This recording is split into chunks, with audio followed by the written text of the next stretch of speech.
I will now call this meeting to order.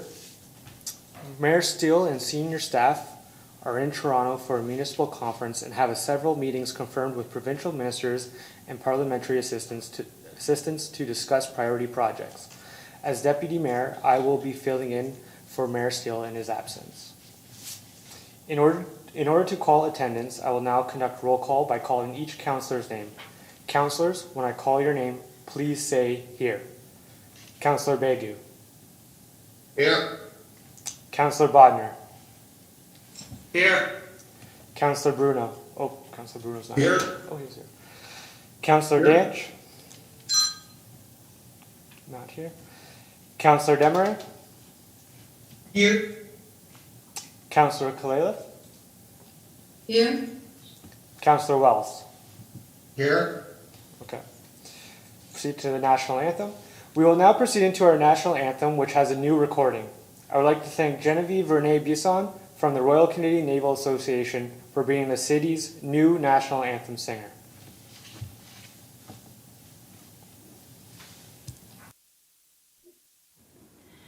Oh, Canada, our home and native land, true patriot love in all of us command, car ton bras s'est porté l'épée, il s'est porté la croix, ton histoire est une épopée des plus brillants exploits. God keep our land glorious and free. Oh, Canada, we stand on God for thee. Oh, Steeped in the rich history of the First Nations, such as the Hadiwandaronk and the Haudenosaunee and the Anishinaabe, including the Mississaugas of the Credit First Nation. There are many First Nations, Métis and Inuit people from Cross Turtle Island that live and work in Niagara today. The city of Port Colborne stands with all Indigenous people, past and present, in promoting the wise stewardship of the lands on which we live. Council, we have one proclamation this evening. Item 4.1, National Day of Mourning, April 28, 2022. We have mover Councillor Kalala and seconder Councillor Begu that April 28, 2022 be proclaimed as National Day of Mourning in the city of Port Colborne. If any councillor has a question about this proclamation, please raise your hand now. Seeing none, all those in favor, please raise your hand. Thank you. Motion carried. Now to the adoption of the agenda. Madam Clerk. Thank you, Deputy Mayor, and good evening, Council. In addition to the addendum issued this afternoon, staff at this time are removing item 8.1, Architectural and Engineering Design Services for the Waterfront Centre, from the agenda. Mover, Councillor Kalala, seconder, Councillor Begu, that the agenda dated April 12, 2022 be confirmed as amended. If any councillor has a question about the agenda, please raise your hand now. Seeing that there are no questions, all those in favor, please raise your hand. That is carried. Now on to disclosures of interest.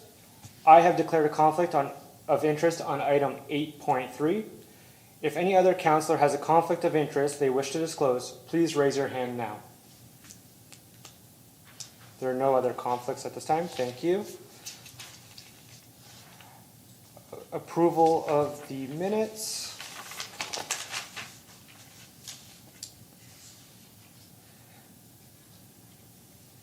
So 7.1 regular meeting of council held on March 22, 2002. Mover, Councillor Wells. Seconder, Councillor Bodner. If any councillor has any question about these minutes, please raise your hand now. Seeing no questions, all those in favor, please raise your hand. That is carried. Now on to staff reports and correspondence items. Items 8.2, 8.3, 8.4, 8.5, 8.8, 9.11, and 9.12 have been pulled for separate discussion. If there are any other items that a councillor wishes to discuss, please raise your hand now. Seeing no other items, let's proceed with the motion to have the remainder of the items that haven't been pulled for separate discussion approved. Mover Councillor Danch, seconding Councillor Bodner. All those in favor, please raise your hand.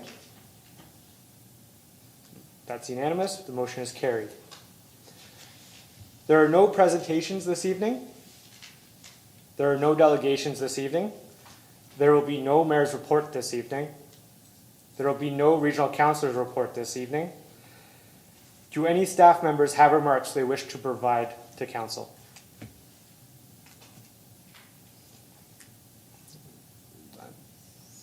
Seeing none, move on to councillor's remarks.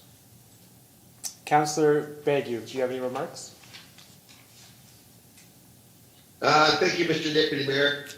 I did send my remarks in earlier, but I would like to actually bring it up to council so the other councils are aware of the progress or no progress of some of the items I have. The first one I sent in was an update on the City of Port Colborne welcome signs that we have. Supposedly put on the highway, they have the service clubs. Messages on them. I know this has been going on since past council. I know former Mayor Maloney was trying to get them in there, never did, and then the latest reasoning after that was the Liberal government was in power for the province. That's why we couldn't get it. Now the Conservatives are in an election in June, and I'm just wondering, can we get them in there fairly soon?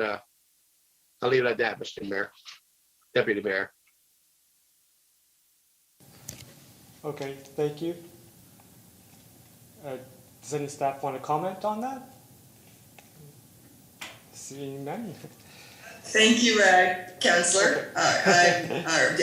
Deputy Mayor, my apologies. No problem. Go ahead, Darlene. I have through you to Councillor Bagu. We have been in touch with the MTO last week. The manager of Roads and Parks has been in touch with them and regarding the service club signs. And the MTO has all the information. It's up to them to schedule it. Apparently a discussion did happen that fall would be an appropriate time. Hopefully they decide they might get them in sooner for us. So we're at there. It's all with them right now. Councillor Bagu? Well, I guess I have to accept that, Mr. Mayor, so I'll give it to the fall, and then after that, maybe we'll get the CEO and Mr. Mayor after it in person, Mr. Deputy Mayor. My second question was last year the city purchased had our speed reduction program with 6 speed radars situated in different areas of municipality, and one of the program that was mentioned that they would, at the end of the season, they would go through the computer system and find out any random problem areas and pass that on to Sergeant Romo of Detachment 6 in our police department. So I'm just wondering how we're making out with the results of the 2021 survey and the plans for the 2022 speed radar signs, Mr. Deputy Mayor. Bring it up. Oh, sorry. We can make note of through the acting mayor to council, we can make note of that and bring that forward next time we see the staff sergeant, if you wish. Mr. Deputy Mayor, it's my understanding it was never studied, so the data isn't out. It's still sitting in the Public Works Department. Okay. I'm just wondering when we can expect it to be out, Mr. Deputy Mayor. Okay. Ms. Suttard, you would like to make a comment? Yes, thank you, Mr. Deputy Mayor. To Councillor Bagu, I spoke with staff earlier, and you're correct. They have not done the data analysis as of yet, but it is pending. I don't have an exact time frame for you, but I can definitely refer back to staff to find out what their plan is. They did, however, receive positive feedback, at least from some of the residents that live near the radar sign. So that was good to hear. And our roads department is actually getting prepared to install three of the signs back up in new locations for an 8-week rotation. One is going at Durham Street at Davis, one's going at Kalali Street East between Snyder and Weaver, and one is going at Stanley Street near Sunset Park. And then after their 8-week stint at those locations, there are additional locations planned for later on this year. And again, more data analysis. Councillor Bagu? Thank you, Mr. Deputy Mayor. I'm good. Okay, thanks. Councillor Bodnar? Do you have any remarks? I'm all set, thanks. Okay. Councillor Bruno?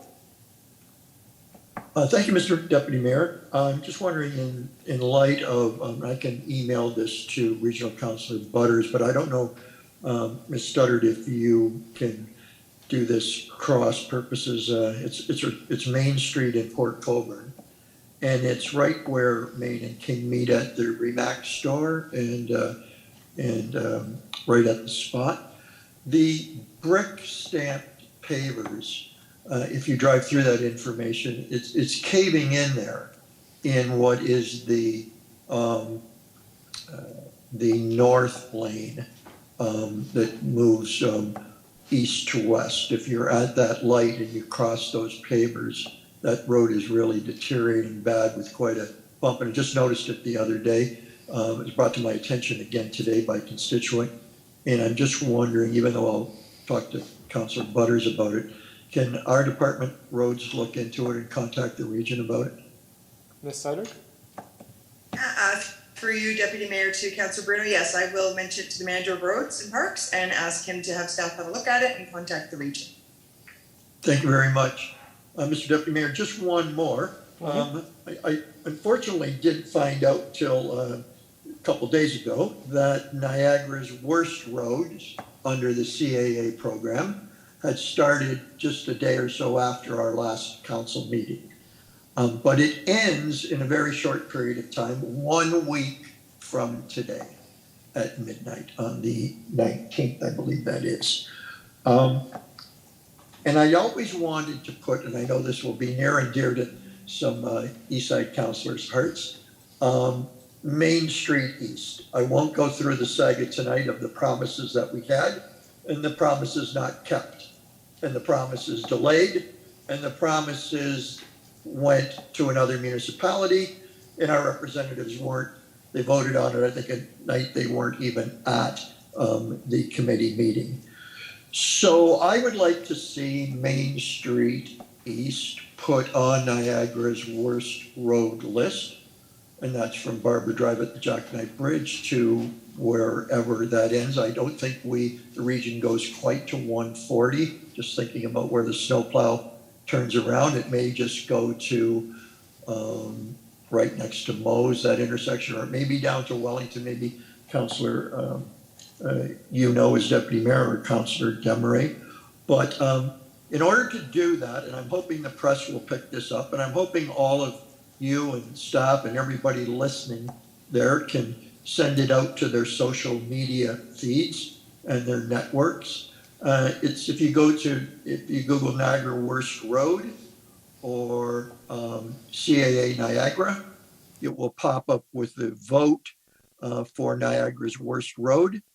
And I would encourage those who believe that the welcome to our city on Main Street East is not the best. We've sat far too long, and that needs to have another tact at reminding the region that we're here.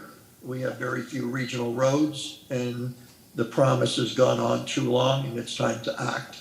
So again, if residents out there, the press, everybody could pick up Niagara's Worst Road. You Google that CAA site or CAA Niagara, you can vote on Niagara's Worst Road. And appreciate that help, appreciate the airtime. Thank you, Mr. Deputy Mayor. That's all I have. Thank you, Councillor Bruno. Councillor Danch? Thanks so much for that, Deputy Mayor.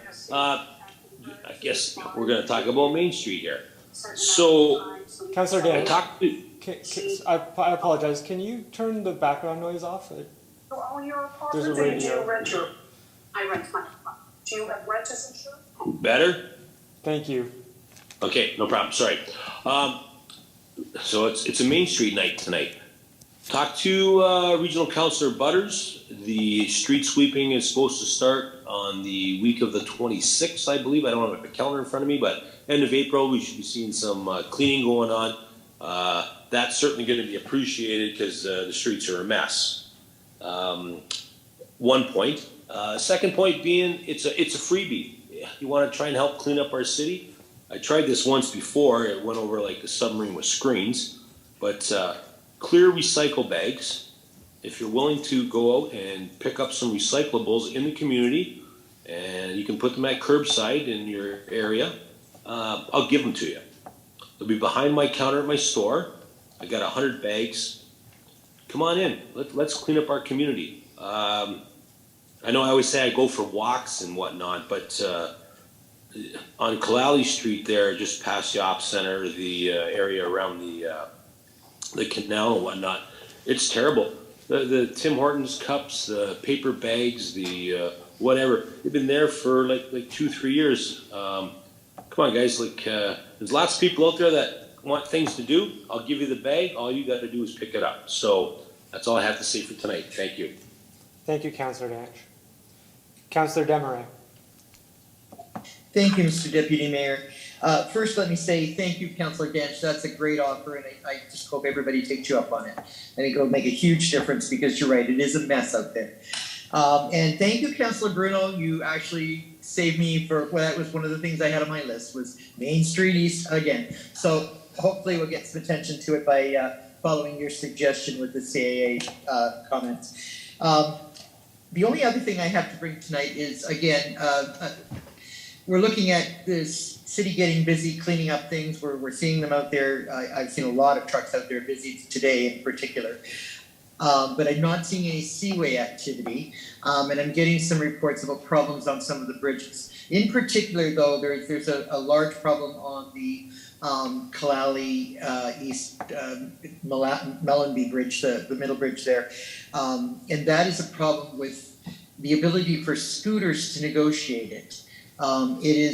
There's some large bumps and some difficult times for scooters to get through there.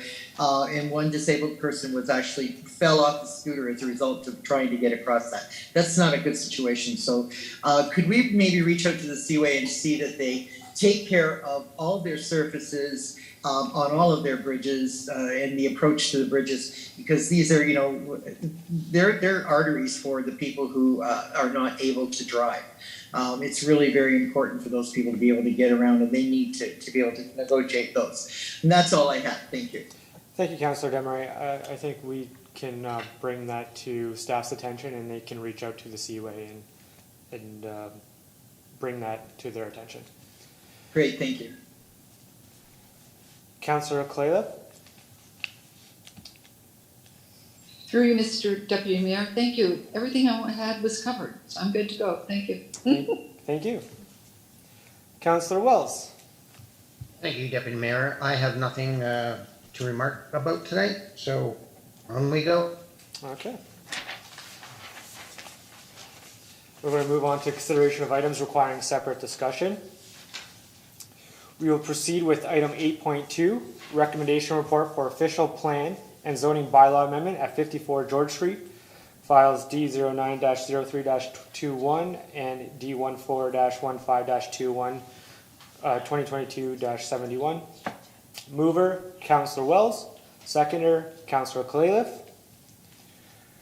3 written submissions pertaining to this item have been received by the clerk's office and were distributed to council prior to tonight's meeting. John Hedrick from NPG Solutions is present to answer questions from council. The property owners are also present. Please raise your hand if you have any questions on this item. Councillor Kalaliff?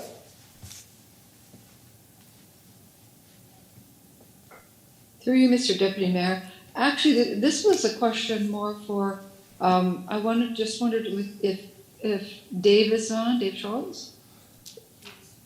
Yes, Dave Schultz is on.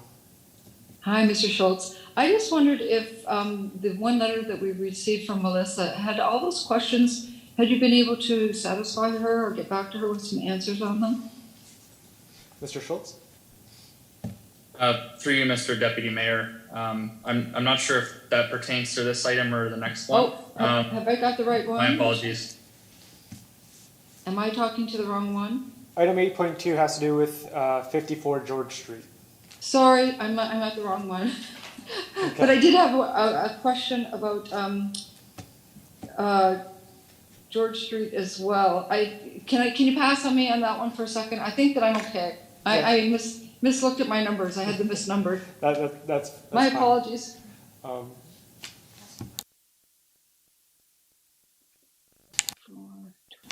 Councillor Bruno?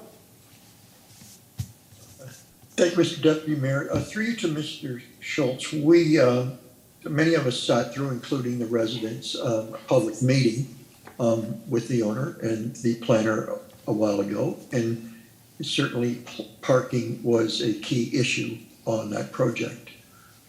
To that extent, I had mentioned to the developer that he had heard loud and clear about that and what could be done about it. So through you to Mr. Schultz.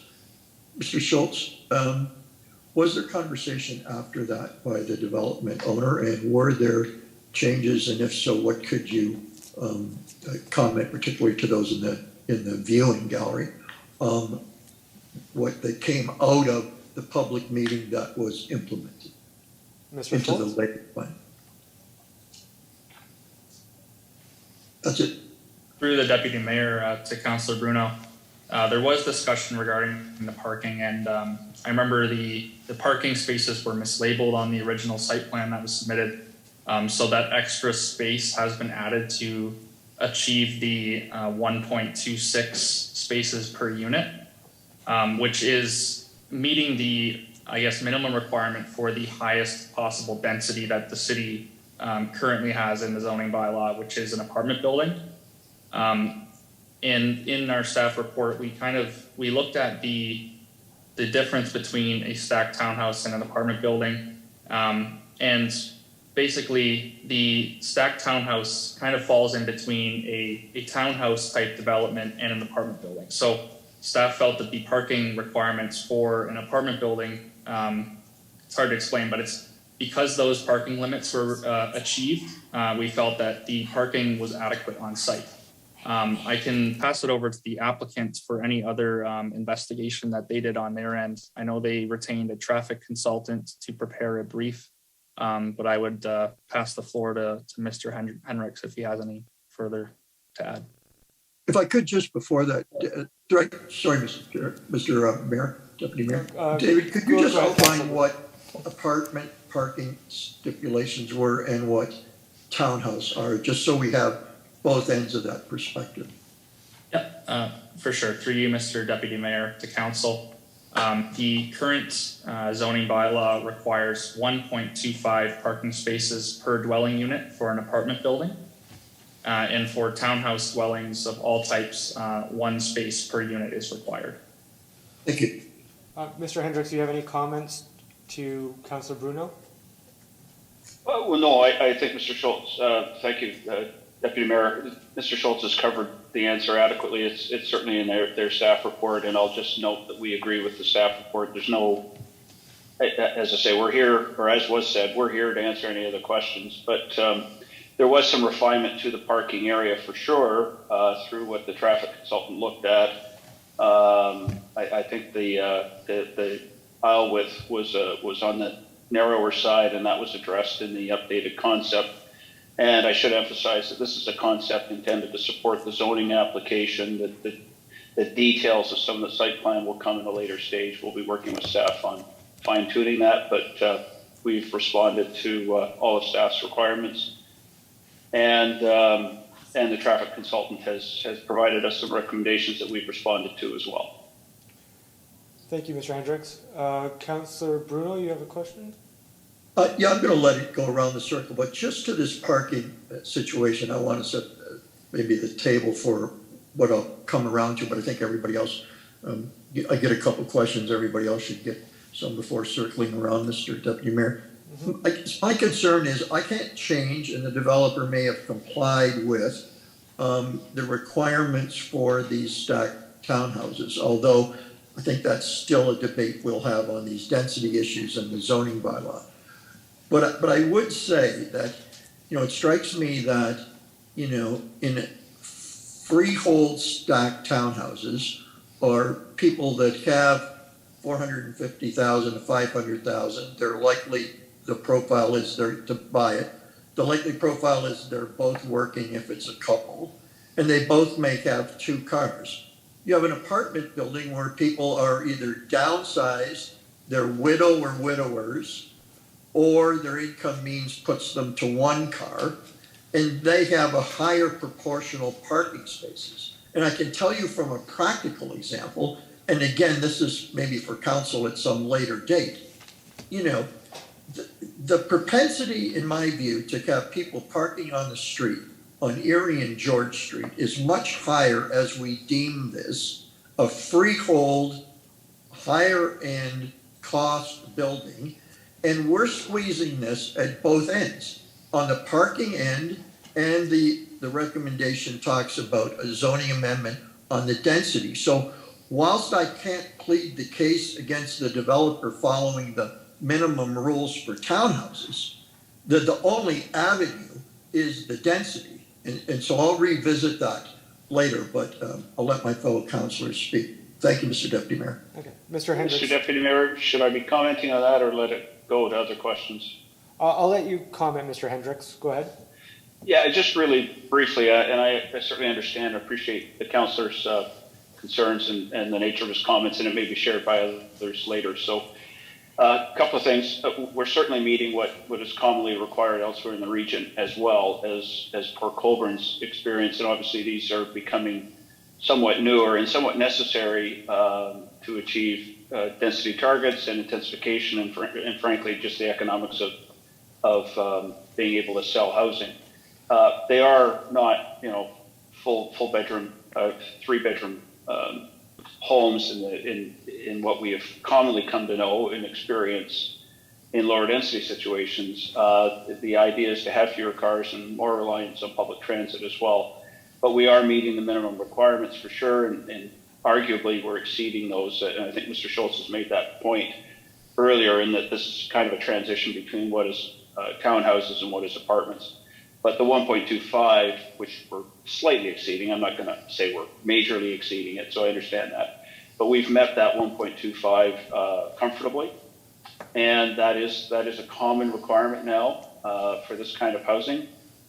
I understand the point being made, but not everybody will have 2 cars either in this development, and the intent is certainly to increase reliance. This is the reality of what we're having to face in the new, I'll call it, I don't want to call it a crisis, but some are, but a housing shortage, and we need to provide housing. And this is a form of housing that, as a colleague recently said, it ticks all the boxes.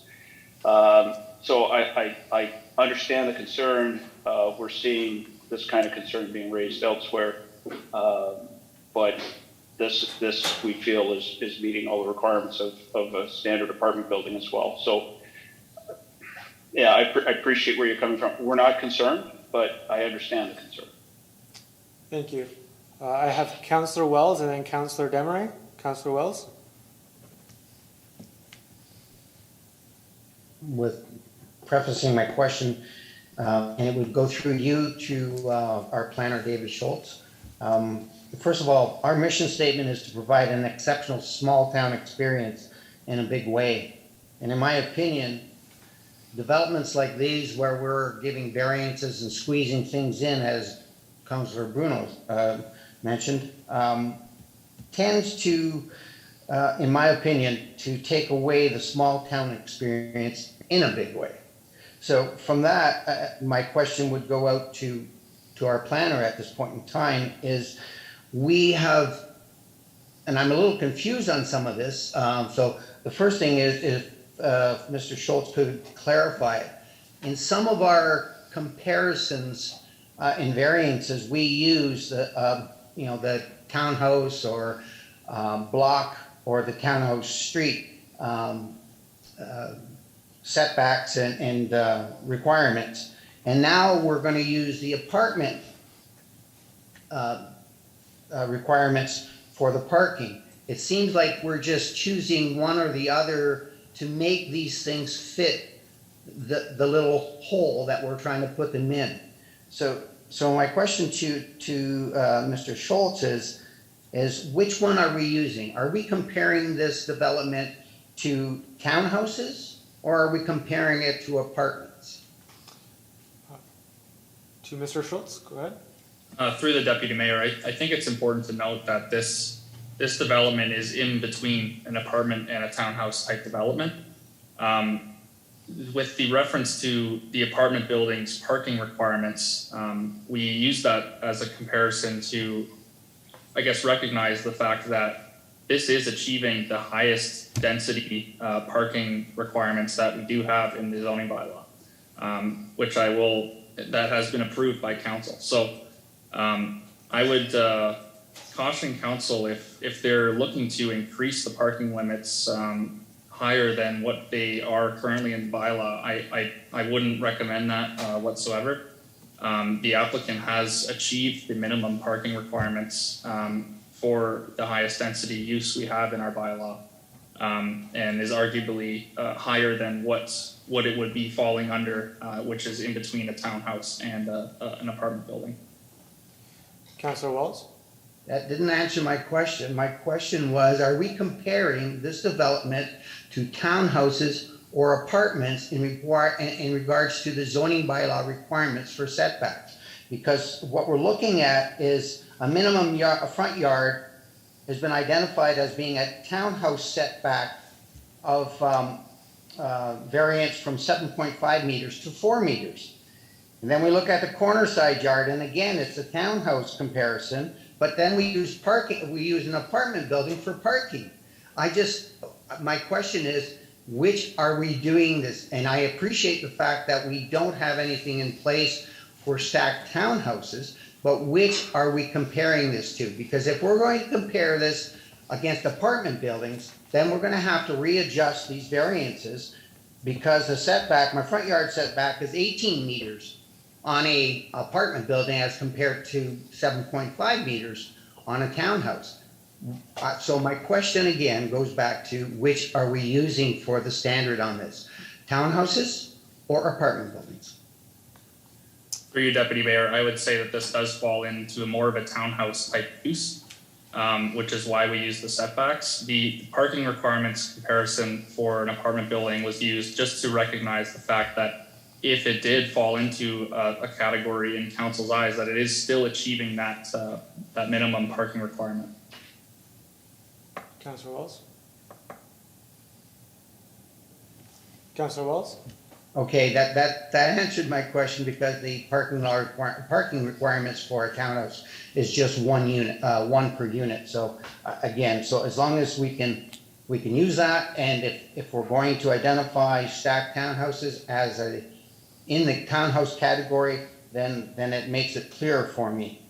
So the only issue I have is where I get back to my statement that, again, and there's nothing to do with the developer on this. This is just if you will, a observation that we are seeing a lot of development happening in Port Colborne, and a lot of those developments have variances which are causing us to squeeze and shoehorn buildings into places, into very small town neighborhoods, taking away that small town character, and it's doing it in a big way. So I think we're just a little bit backwards on our mission statement.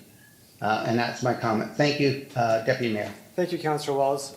For right now, we're going to do questions, and then I'll ask if anyone has any comments afterwards. So, yep. Councillor Desmarais. Okay, thank you, Mr. Deputy Mayor. I did have some questions for David. I do understand, for the developer, I do understand that all the targets have been met and that they're staying within the guidelines, and that is good on their part. I just, I have a concern with the guidelines. I guess that's where it really stands. First of all, I'd like to see us have some policy on stacked townhouses. How far away are we from seeing that happen? I would ask that to David. Yes, David, go ahead. Through you, Deputy Mayor, that is something that is on our list for an upcoming housekeeping amendment. We're likely planning that for sometime in the summer. I would guess. Like I said, this is a new type of housing for most municipalities in the region. So it is something we need to get behind. I think it's definitely something that's gonna be moving forward, and we'll be seeing more of these, I think. Councillor Desmarais? Yeah, thank you. That is good that we're going to be seeing that as early as the summer. I would suggest that we not entertain any more stacked townhouses until we have that policy in front of us, because at this point it's just such a gray area, and the public is really very confused and very frustrated with it, as well as I know I am as councillor as well. We're seeing more and more developments where garbage is, it's being recommended that garbage collection be put at the front of the buildings, and garbage storage rather be put at the front of the buildings out by the road. That is completely unacceptable, and yet we're seeing it all over the place. That's something that we need to watch out for. The parking requirements, although, okay, when we look at 1.25 vehicles per unit, for a townhouse, or sorry, that's for an apartment, that makes some sense. When we look at it for a townhouse, it doesn't make sense. I do believe that there's usually 2 vehicles per townhouse. And considering the way things are right now with the economy such that it is, and people are actually doubling up, you're seeing families moving in together, where you're having a young couple within the family come back to the home and live within the same home. I know in my home right now, we have 4 vehicles. So that is a problem. Each person has one, and everybody has a job, and they all have to go to it. So there is that problem. And I know that we're not the only ones. So I really do think that we need to look at parking in a different way. If a municipal parking lot is in the neighborhood where a development is happening, that really changes the parking picture. But if it's not, and these cars are going to be going out and parking on the road, that is a problem. So I just think that we have to look at things differently. Each thing, obviously, each situation being a standalone. But I would like to see some policy written that is more realistic. I don't think we're dealing with realistic numbers right now. Maybe we're looking more at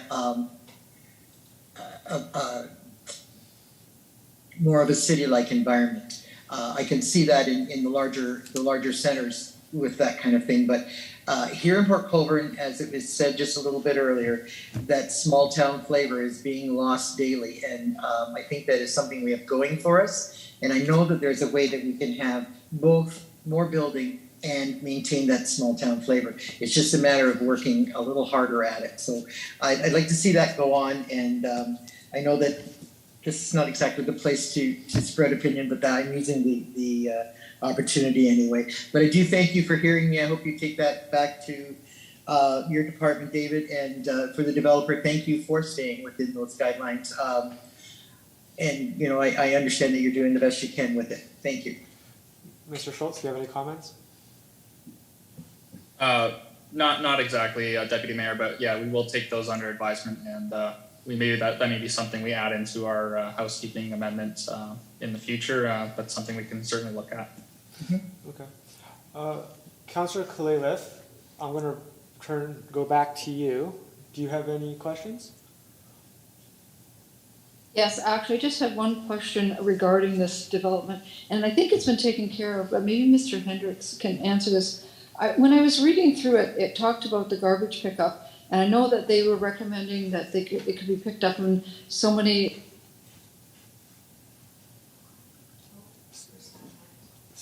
Sorry, Councillor Clayliff, we lost your sound. Okay. Now we can hear you. Sorry, can you start from the beginning?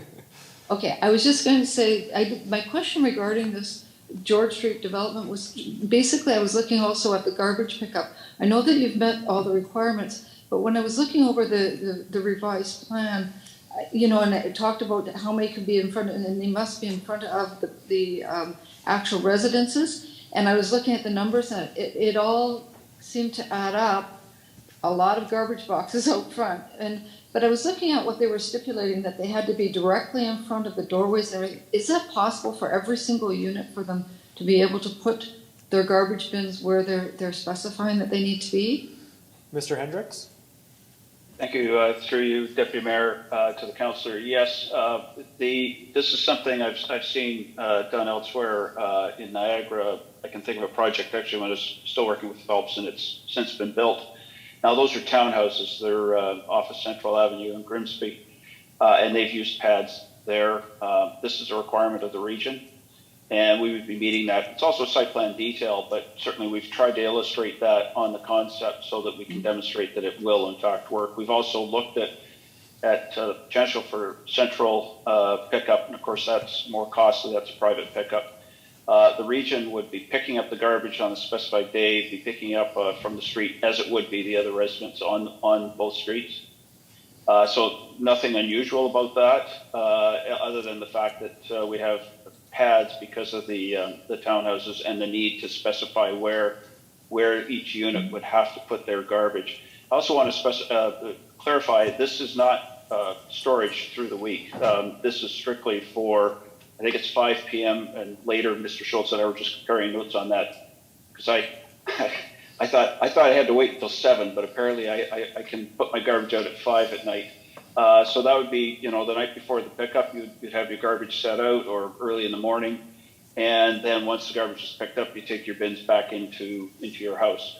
One of the things that in preparing for this question, I've spoken with a client, and what we'll do with staff is, as we get into the details of the interior units, we'll have to take a closer look at where the garbage is being stored inside of each of those units, and we'll have a better answer for staff once we get into the details. It's fairly costly to start hiring architects at this point, so before we into the detailed design, but we'll take a look at that as part of that design, so that we've ensured that the residents know where they're supposed to store the garbage before it goes out once weekly, and try to better address that concern. We understand it, certainly, and that would be a situation regardless, even if we're having central garbage collection. But again, I want to emphasize that what we're proposing here is supported by the region, and it's no different than what other folks are doing, save and except for the fact that there's going to be a specific concrete pad for each resident. Councillor Clayliff? Thank you. That answers my question. Okay. I believe Councillor Bruno had his hand up again. Do you have any questions? Oh, sorry. My apologies. Councillor Danch? Thanks for that, Deputy Mayor. I just want to echo the concerns that we have over this parking stuff. And it's not about me, of course, and it's the area that it's in. You're off the main drag. You're like a block over in a residential area. I used to go to that church that I did for 15 years. You want to put 30 plus cars in that area. You've already taken the parking away by the park, because that was diagonal parking. So you've only got on-street parking and the area in behind. I really question the ability to do what you want to do with the amount of residential units you want to put in there. It's a bit of a cluster area. It's a narrow street. I know it meets all the so-called back in the day stuff, but I really do question the amount of cars that you want to put in there and the amount of people, because. So, anyways, that's my concern. We've already got some problems right across the street with cars parking on Erie Street. It's making it difficult for anybody that wants to go by, but I'm sure this is going to come back to us again. That's my little piece. Thank you. Do you have any questions? Councillor Ditch? No, I'll say yes. I believe I had Councillor Bruno. Councillor Bruno, you have any questions? Thank you, Mr. Deputy Mayor. Through you to David. David, I'm wondering if you could explain to the gallery the whole issue of the OP amendment as it pertains to density, the requirement versus what the proponent wants. Go ahead, David. Through you, Deputy Mayor. The maximum density in our OP is 100 units per hectare, and they're seeking 103 units per hectare. Councillor Bruno?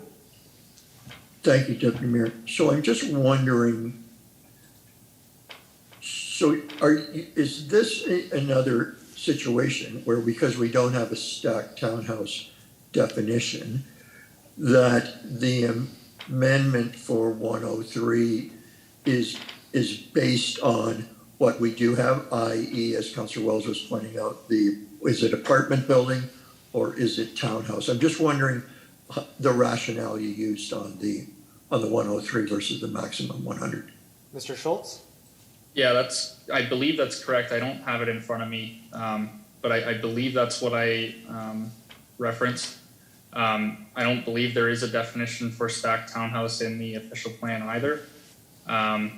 So it would be something that could be added in the future. I think with the way that the dwelling types are moving and the region is moving, I think that's probably something we want to look at as well. Thank you, Mr. Deputy. I couldn't have said it any better than Councillor Wells, where what we seem to be hopping from when we don't have the defined definition is the best one to accommodate the development. And I think there's nobody on this council, staff and councillors, that don't want to see more development, but we want to see progressive, proper development. I don't think we want to do it. If we have the wrong parking dimensions, the developers complied and then some. But now when, and Mr. Hendricks spoke quite eloquently and right about that they meet all of those and then some. But then you can't have it the other way.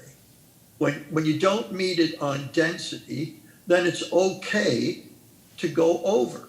And I truly believe that density and parking, and our forefathers and foreplanners did this so that there's a balance between, if you can get the parking but you're over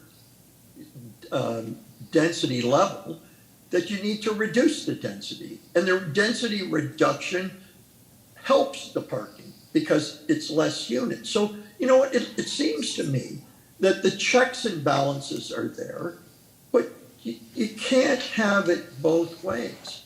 And so I have to abide by and understand that while there's concerns for parking, the developer has met the rules. And whether it's yes or no tonight, I don't think there's anybody that's going to overturn that because they've met the requirement.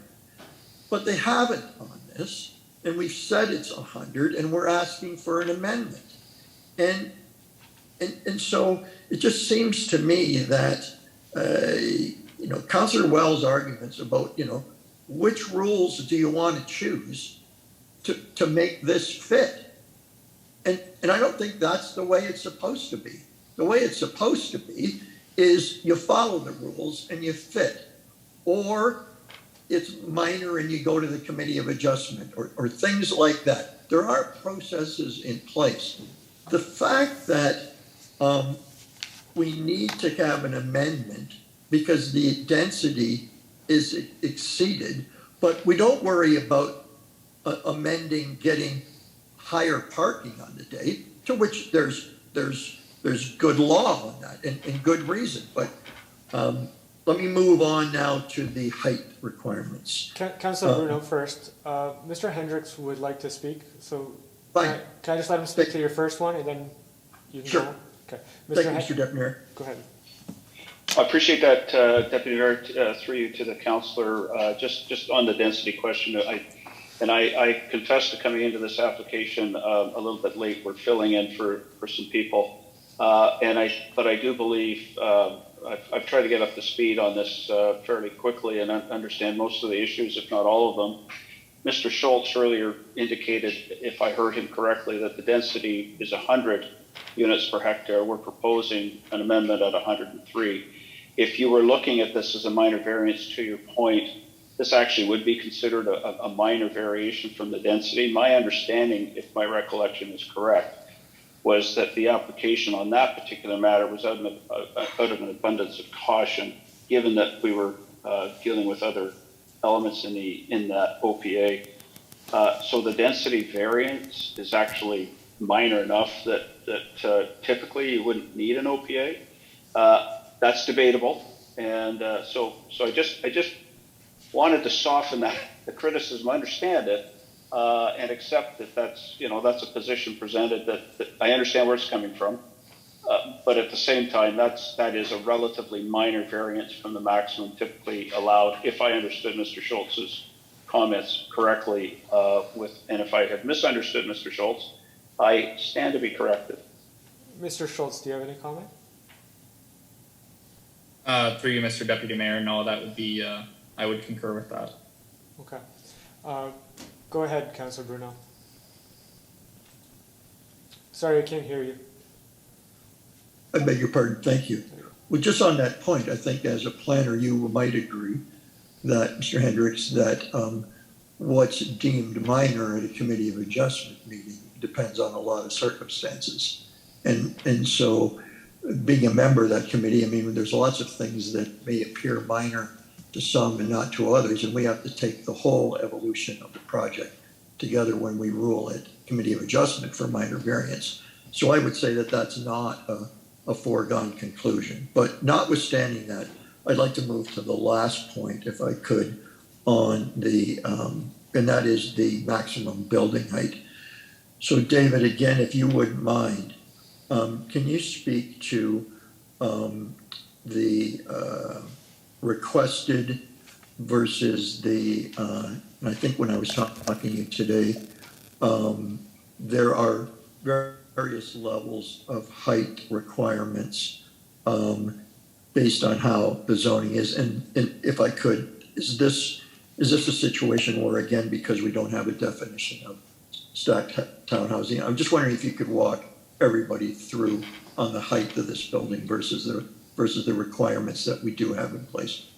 Mr. Schultz? Thank you.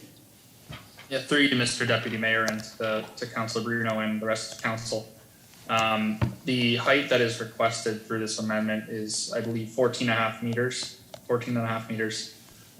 which does fall under the maximum height required in our R4 residential zone for an apartment building. It is higher than the maximum height for example, a townhouse or a duplex, those types of lower density dwellings. So again, like you mentioned, the use is not currently defined in our zoning bylaw, but because it's kind of falling in that medium in between an apartment building and a townhouse category, we felt that the height that was requested is suitable for the development. Councillor Bruno? Sorry, I can't hear you again. You're muted. Sorry, could you repeat the height for apartment building and townhouse as it currently is? I missed that number. Yeah, through you, Deputy Mayor. The maximum height for an apartment building in the R4 zone is 20 meters. And then a maximum height for the other dwelling types for like townhouses and duplexes is 11 meters. Councilor Bruno? So you've kind of tried to find a balance here, but again, I'm concerned that, it's not in the middle. Like, there's this jockeying about picking one or the other or somewhere in the middle. And again, it concerns me, and I'm not so sure how that gets ruled if this was ever appealed by a resident, but I would have much sooner had seen more of this negotiated by the owner and developer with the residents. It seems to me that that always makes for the best mix when there's limbo in terms of the our current requirements. And I think it puts a lot of pressure on our planning department to be proactive, and I think that's a good thing in making these developments work. But like's been shared by the others, you know, this is a older residential neighborhood with narrower streets, and you know, I look at the concern of the neighbors. Now, I've seen some of the petitions, some of them are from people wildly out of the area, but there's a high propensity of people in that area that are having a real difficulty with something this size. And I would have liked to have seen it closer to townhouses, which is freehold, than to apartment buildings. So that's all I have for now. Thank you, Mr. Deputy Mayor. Thank you. Mr. Schultz, do you have any comment to Councilor Bruno? Through you, Mr. Deputy Mayor, I don't believe I have anything more to add from my end either. Okay, thank you.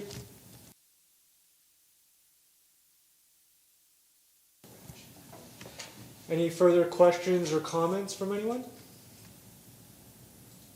Not seeing any. I have a question myself to, I suppose, to Mr. Schultz. What is the density requirement at this time?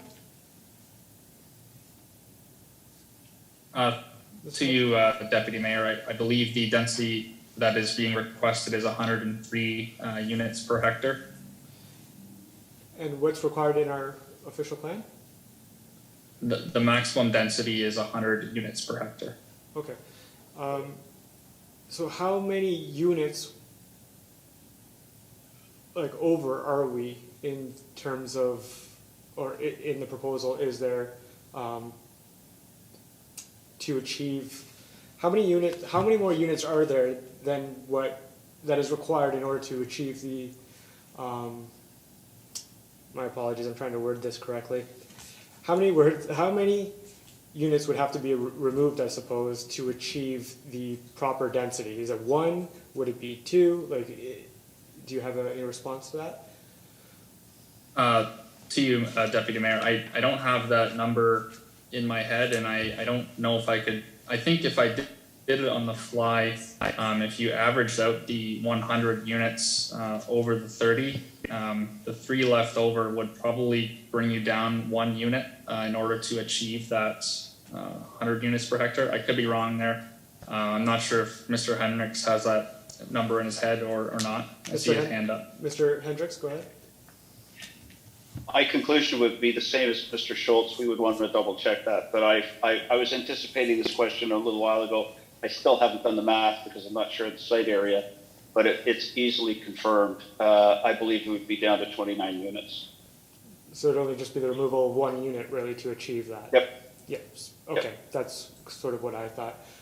Councillor? That's my expectation. Without doing the math, that's my expectation as well. Okay, thank you. Councillor Danch, did you have your hand up? No. Okay. I have no further questions. So we'll call the vote. All those in favor, please raise your hand. All those opposed, please raise your hand.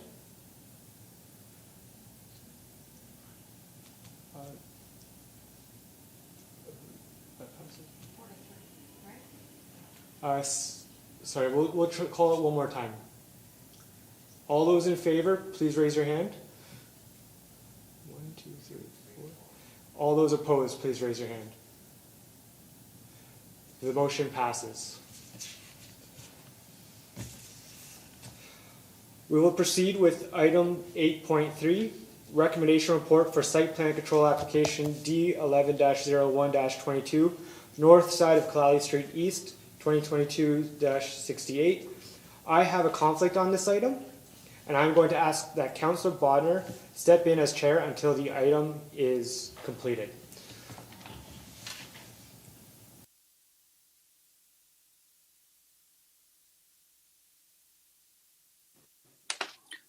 Thank you, Deputy Mayor. Madam Clerk, do I have to read the?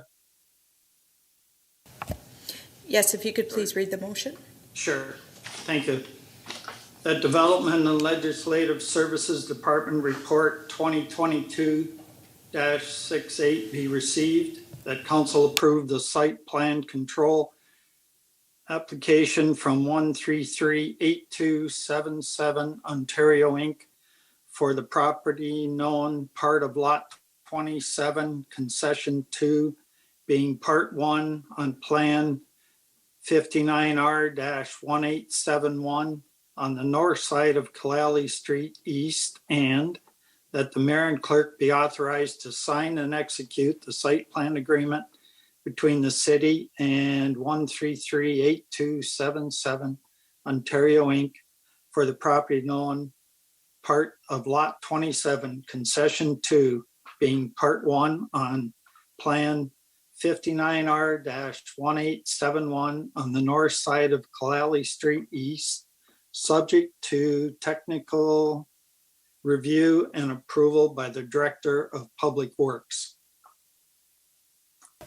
And this has been moved by Councillor Cleoff and seconded by Councillor Wells. Thank you, Councillor Bodnar. Just for Council's information, we do have one written submission pertaining to this item that's been received by the Clerk's Office and was distributed to Council prior to tonight's meeting. We also have, William is no longer with us. We did have a representative for Upper Canada Consultants, but he is not. He is back in the meeting now, and that's William Heitkoop, planner from the Upper Canada Consultants, is present to answer questions from Council. Thank you. At this time, Council, do you have any questions to staff on this report? Councillor Cleoff? Thank you, Mr. Deputy Mayor. This is the one I had asked about earlier. I'm sorry I had my numbers mixed. I just had a question basically for Mr. Schultz. I know I had read Ms. Bigford's letter today and the questions, and some of them seem very good. And I just wondered, were you able to answer those questions that she had for you on this project? Through you, Deputy Mayor ×2. I have seen that correspondence, and I note that most of the questions are towards the Public Works Department regarding the drainage of the site. So I have not personally responded to those questions, and those are something that is still like the motion references. It's still being worked out through the process. So those technical review aspects will be addressed prior to the site plan being executed. Thank you, Mr. Schultz. I was under the understanding that you have answered most of the things that needed answering from your position. I just wondered, maybe it's Mr. Kalamutu that I need to address. I just wondered where we stand as far as the Works Department, where we are. Is there a status report on what's going on in this particular application? Because it's not that I'm not out to hold Mr. Fontaine up. I just want to make sure, like we did in the last one, that we're moving forward directly, because I've heard from people, there is some work going on, different things are happening, and people are feeling like, do they have the right to do that? I do understand that they do have the right to do some of the things that have been done, but I just wondered where we as a city stand as far as getting the okays to them that they need. I think we have Ms. Sutter. Maybe Ms. Sutter is going to answer. Go ahead. Through you, I guess, Mr. Deputy Mayor ×2, as Planner Schultz said. I unfortunately do not have an answer for you this evening, but I will definitely make note of it and reach out to the department so that Director Kalamutu is ready for the next meeting for an answer with you when he returns.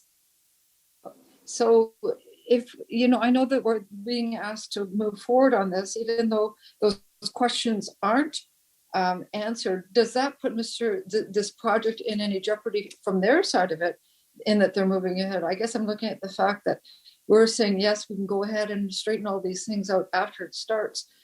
Are there things that they're concerned about that they won't be able to satisfy?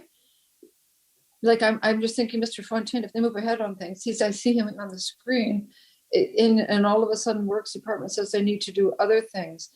I'm sure you've had a conversation with the department. Maybe you know more than we do as far as where the things stand. I'm just surprised that we've gotten to this point and we still have outstanding things and we're trying to okay this. Any answer to that, Darlene? Or I see Mr. Fontaine on there. Maybe you even know if you've talked with Mr. Kalamuto as far as what's left to be done in the area regarding the drainage problems. So we'll go to Miss Sutter's first. I see Larry's there. We'll keep him in the wings. Darlene, did you have a response to that? I have, unfortunately, Mr. Deputy Mayor, I do not have anything to add at this point, but I will definitely take these concerns back. Okay. Larry, did you want to comment on those? Yes, actually, I probably would refer it to Mr. Haiku, the Canada Consultants, who would probably give a better answer than I. However, now that I have the attention, can I ask council, like, when did these questions come to council? Because this is the first that I hear that there was a question from outside. I believe they came to us this afternoon. I find that quite unsettling there when there's been many opportunities for people to approach me to discuss these, but to come at the last minute like that, yes, delays will be significant for us. We are under time constraints, and for it to come at the last minute, and I can see where this is going, that it may get delayed again to address these questions.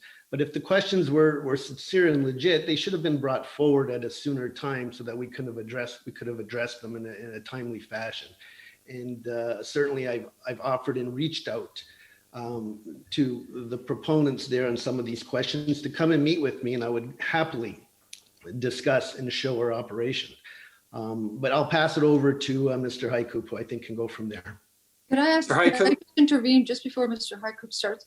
And maybe this is a good chance, Mr. Fontaine.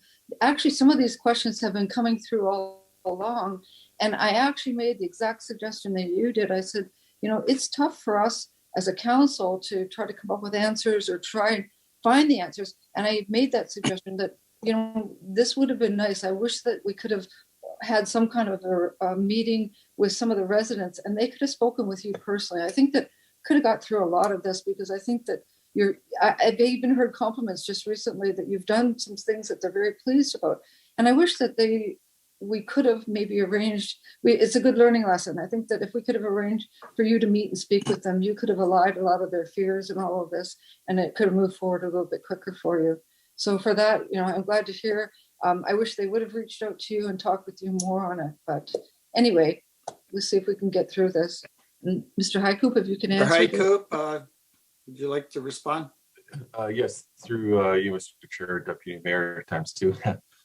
Yes, we had submitted the site plan application, including an engineering design drawings and a stormwater management plan through the site plan application process. We had received some comments from the Public Works Department regarding some of the various details of that proposed stormwater management system. And we have responded to them in our most recent site plan application resubmission with basically a revised drawing to address those comments. So I feel that a large part of the potential issues in the past have actually been related to other problems that have since been rectified in terms of the reconstruction of Janet. And I know that the city's existing water course between the back of the dwellings and the proposed construction and site plans here for Mr. Fontaine is owned by the city. So we've taken the stormwater from the impervious area, so the gravel and asphalt areas proposed, put them into a storm sewer and directed them to the canal through that existing system, through the front of the property onto Kalali and directly into the canal that way. We're not going to be directing piped flows to that water course at the rear of those properties. So we don't anticipate any impacts from this development on that water course or its ability to hinder stormwater management flows into that system. So this is in a lot of ways something separate from from that existing water course. If you have any other questions, I'm happy to address those. Thank you. Councillor Clayliff, that good for now? You got to turn your sound on. Sorry. Apologies, Deputy Mayor times two, to Mr. Haiku. So you're not anticipating there being any difficulties with any of the things that Public Works is going to come back at you and ask you to do, or there was going to be anything that you're not anticipating moving forward in this project? Yes, through you, Mr. Deputy Mayor. Yes, that's correct. The results of the process with the Public Works Department, in the worst case scenario, if the Public Works Department continues to disagree with our calculations, we would just have to increase the diameter of the pipes internal to the site, and that would result in a scenario where we would be storing that water on site and letting it go at a slower rate. So that's really what we're talking about here, and that system would be completely separate from that drainage ditch along the back of those properties. So that's the detail.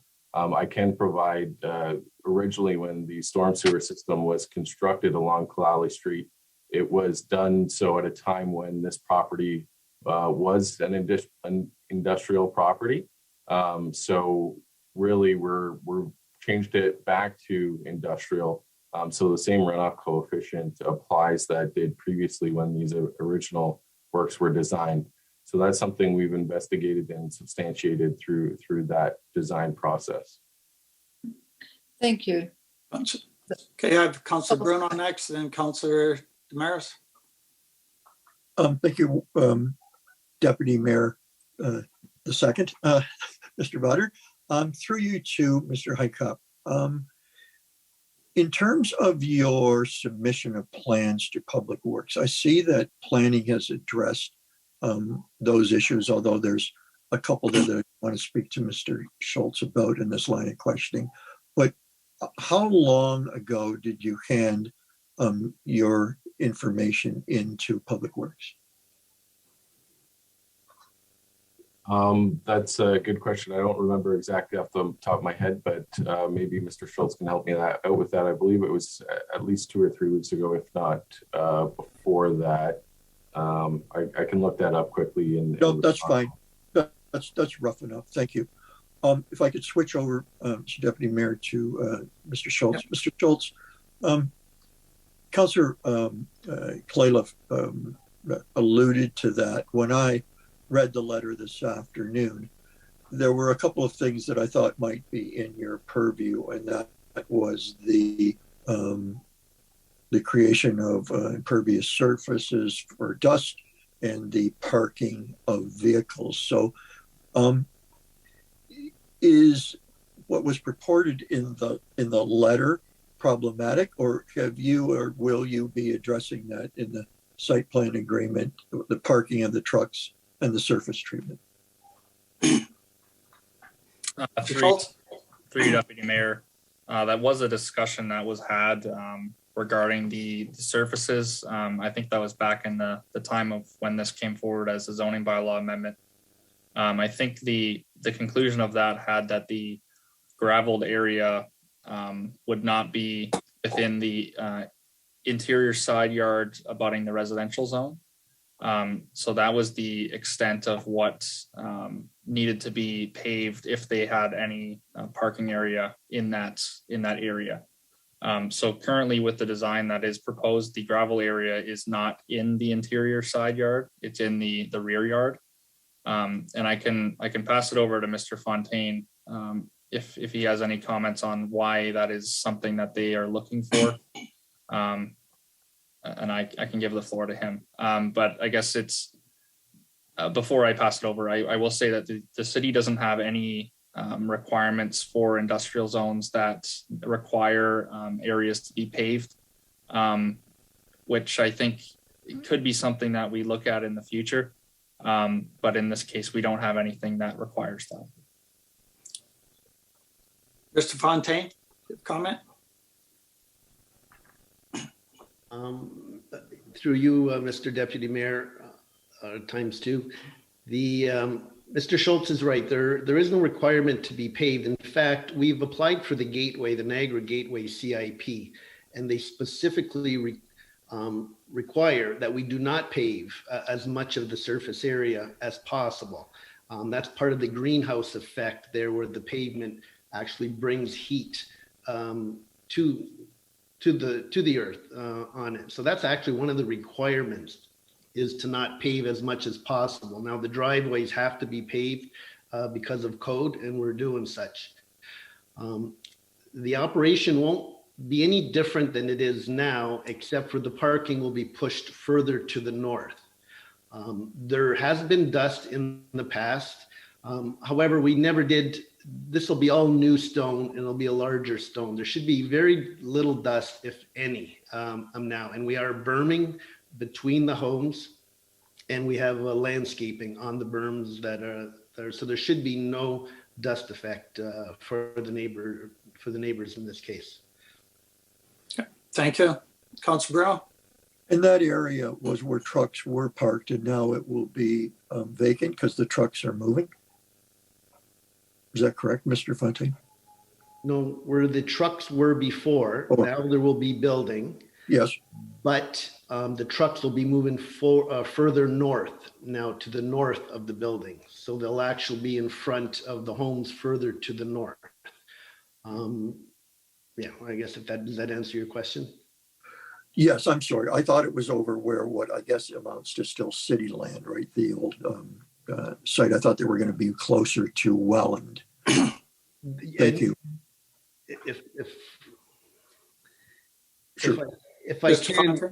I can, we are still under negotiation with the city for the city's property over along Welland Street. If we were able to negotiate something with there, we would actually prefer our trailers to be off of Welland Street on the city's property.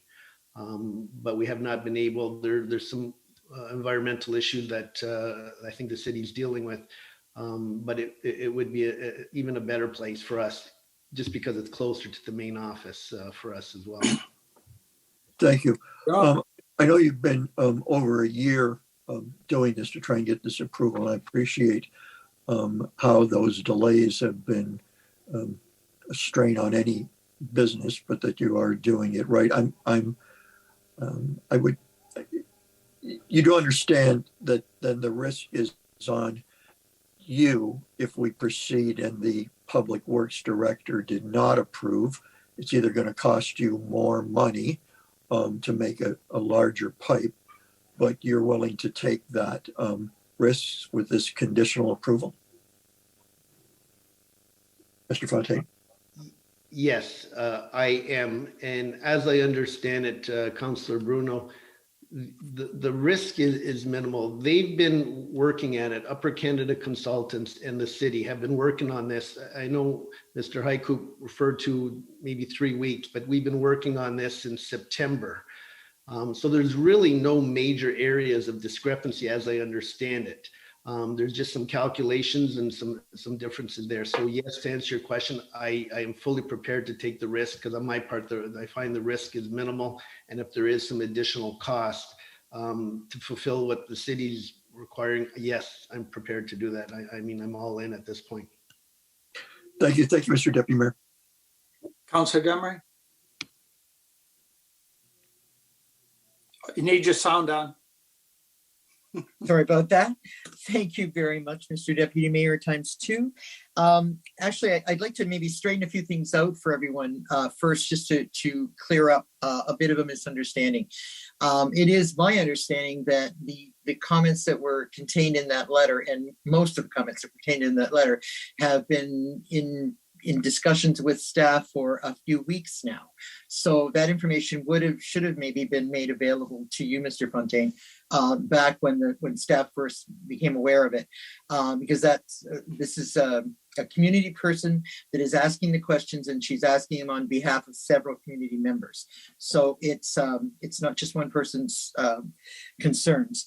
So I just wanted to really clear that up, that it's been ongoing for a while, and that's, a lot of her questions have been answered by staff, but not the ones that The ones that are still outstanding, my understanding is that that's what that letter is about. Those questions, those answers are yet to be had. So there is that. My concern is about the drainage, and that is the main concern for most of the people on Janet Street. And that is because of what they've just experienced in this last year. They got all new pipes in the ground and felt really good about it. And then along came a storm and they all got horribly flooded basements. So they're looking at the fact that something failed. They're looking at staff and saying, what failed? No one has an answer for them as to what failed. And they're thinking, oh my, now we're going to have more drainage put on us on this little ditch that used to be dry and now is wet. What are we going to do? So that's where all the concern sits. I'm glad to hear that you're willing to take on the responsibility for a larger pipe if you need to. So I'm glad to hear that, and I hope that will make them feel a little bit better. I think it would help them because I know many of them are watching tonight, if Mr. Schultz, if David, if you were able to maybe outline the process that will kick in if in fact there is a drainage problem. What will happen there? And for the dust, will there be some dust suppressant available? Will it be like some sort of an abatement program? Will that come in if there is dust that impacts them? They want to know what their backup is. So possibly, Mr. Schultz, you could do that, and that would probably make everybody feel a lot better, because it's a great project. We want it to happen, but you can understand some of the concerns. So in the best way to take care of those is public education. So if you could, Mr. Schultz, Mr. Schultz. Thank you. Yes, through you, Deputy Mayor. For sure, I can outline that. So with respect to the dust, that can be a condition within the site plan agreement for the operational side of it. That dust is always maintained to a minimum if there is any, and that is enforceable through the site plan agreement. With the stormwater management concerns, the Public Works Department will not sign off on the site plan agreement until they are 100% satisfied with it. Our Public Works staff are very thorough with these, and I guess that is what sometimes leads to some of these delays, but I think it's leading to a better product in the end. And on Mr. Hycoop's side from Upper Canada Consultants, they have professional engineers working on these to ensure that they work to the standard that is required. So I can leave the floor with Mr. Hycoop to talk about that if he wishes. But that's kind of where the city's perspective is. Councillor Maris, are you good with that, or do you want to? Yeah, no, I am good with that. I just want to say that I thank you, Mr. Schultz, for explaining that to people. They need to hear it. But could we maybe have it practice that in the future when residents are coming forward with questions that you supply those questions to the developers involved as well, right when you get them, and that way, we can all be on the same page. Yes, for sure. Through you, Councillor or Deputy Mayor. Those discussions that they had were with the engineering department directly. So I wasn't aware of all the comments that they had, because I think some of it may have been on the phone as well. I should have circulated those comments to the developer at least when they came in this afternoon, and that's fully on me. Okay, no worries. Thank you so much. That's all I wanted. Thanks. I have Councillor Bagu and then Councillor Clayla. Councillor Bagu. Thank you, Mr. Deputy. I guess my question is for Mr. Schultz. No disrespect, Mr. Schultz, but your signature's on the bottom of this report. And I'm somewhat surprised and somewhat disappointed that all the approvals haven't been on this report when it comes to council. Like, as a councilor, I expect the report to be 100%, the I's dotted, the T's crossed. And then when I hear Public Works is still looking at it, they've only had it for 2 or 3 weeks, and there is no estimate at all from Mrs. Sutton on when they're going to complete their approval. I'm really skeptical about approving it. I'm leery, I guess you put it that way, because I think our residents expect when things come to council, everything's done, and all reports are in. Your name's on the bottom. The CEO, he reads it, he signs it, and then it comes to council. So I guess it's just a comment, Mr. Schultz. So, like I said, no disrespect to you, but I know there's a lot of pressure to get this development going, and maybe there's too much pressure to get it going. So that's just my comment, Mr. Deputy. Thank you. Comments were to come later, but you got one in. David, Mr. Schultz, any comment on that, or are we? I will actually comment on that as well. So typically there are various departments that do review site plan applications. And typically the last approval, I guess, typically comes from Public Works. And that's just because the extent of their review, they have to go through every calculation with a fine-tooth comb to make sure that they're accurate. Really, the Public Works approval doesn't change any of the physical design attributes that you would see for buffering, for landscaping, for the building's location, things like that. It's typically the stuff that is underground. So that's why this was brought forward at this time that it was, is to get council's, I guess, blessing for the physical attributes that are seen by the residents above board for landscaping, buffering, and the building's location, while Public Works can still work on the approval on the back end to make sure the system works. So Mr. Schultz, just so I'm clear, so this isn't out of the norm for any development, or is that what you're saying? This is the way it goes? To you, Deputy Mayor, typically site plans are approved by the Director of Planning or Director of Development and Legislative Services now. So basically the last piece of the puzzle, I'll say, is typically the Public Works side to sign off in order to execute the agreement. This is done at this time. The way we brought this report forward is to make sure that once that Public Works is satisfied, that there won't be another 3-week, 4-week delay to bring it to council. That's what we're trying to avoid here. When it's stuff that is just it's the calculations that are underground in order to make the stormwater management system work. Sure, absolutely. So you don't feel this has been rushed or pushed forward? This is the normal process going forward? In my opinion, I don't see the risk on the city's end to approve the design in principle. Because the building's location does conform and comply with the zoning. The landscaping is adequate in staff's position.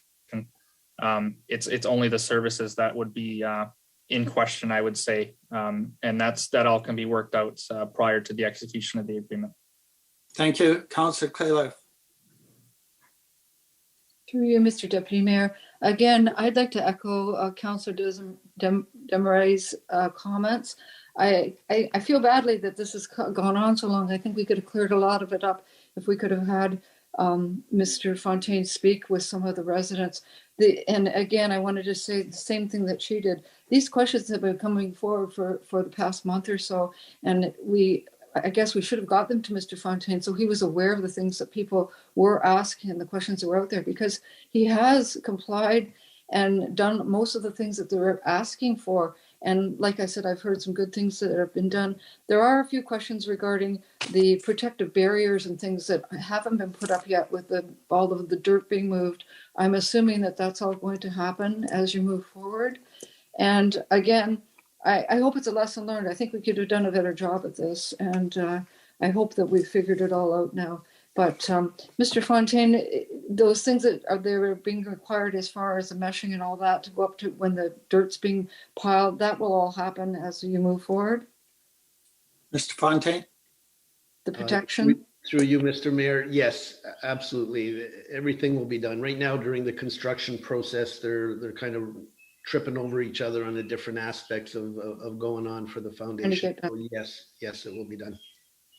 Okay, no, I'm satisfied. Like you said, I think it's been a learning lesson. I'm sorry it's been at your expense, but I think that we've learned a lot from this of how to move forward.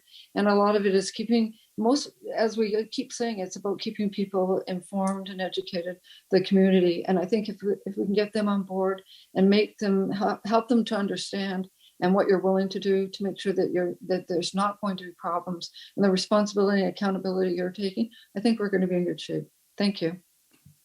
Thank you. Any further questions? None? With that, I'll call the question. All in favor?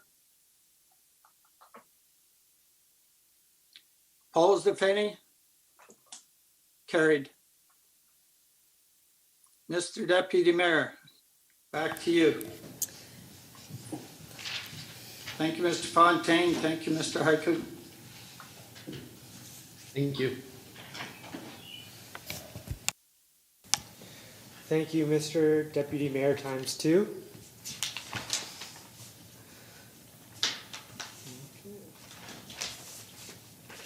We will proceed with item 8.4, Ontario Land Tribunal Information Report 2022-69. Mover, Councillor Wells. Seconder, Councillor Bagu. Please raise your hand if you have any questions for staff. Councillor Bagu.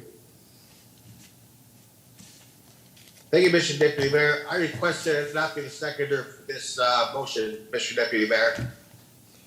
Okay, so we don't have a seconder. Does anyone like to second this motion? Councillor Bodner? Does anyone have any questions?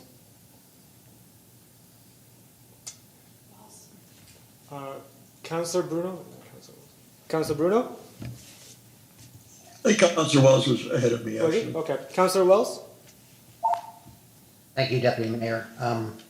The question I have through you to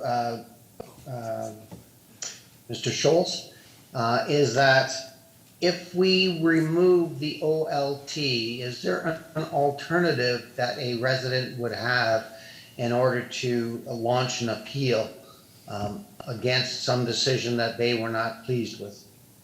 Mr. Schultz? Through you, Deputy Mayor, it really depends on if the OLT is removed, it would be at the discretion of the Ontario government to decide what, I guess, ramification a resident would have if they wish to appeal. The best answer I could give you probably right now, if that did happen, would be that it would have to go through the court system. So it would end up into a civil matter in the Superior Court of Canada, probably, is what you're saying?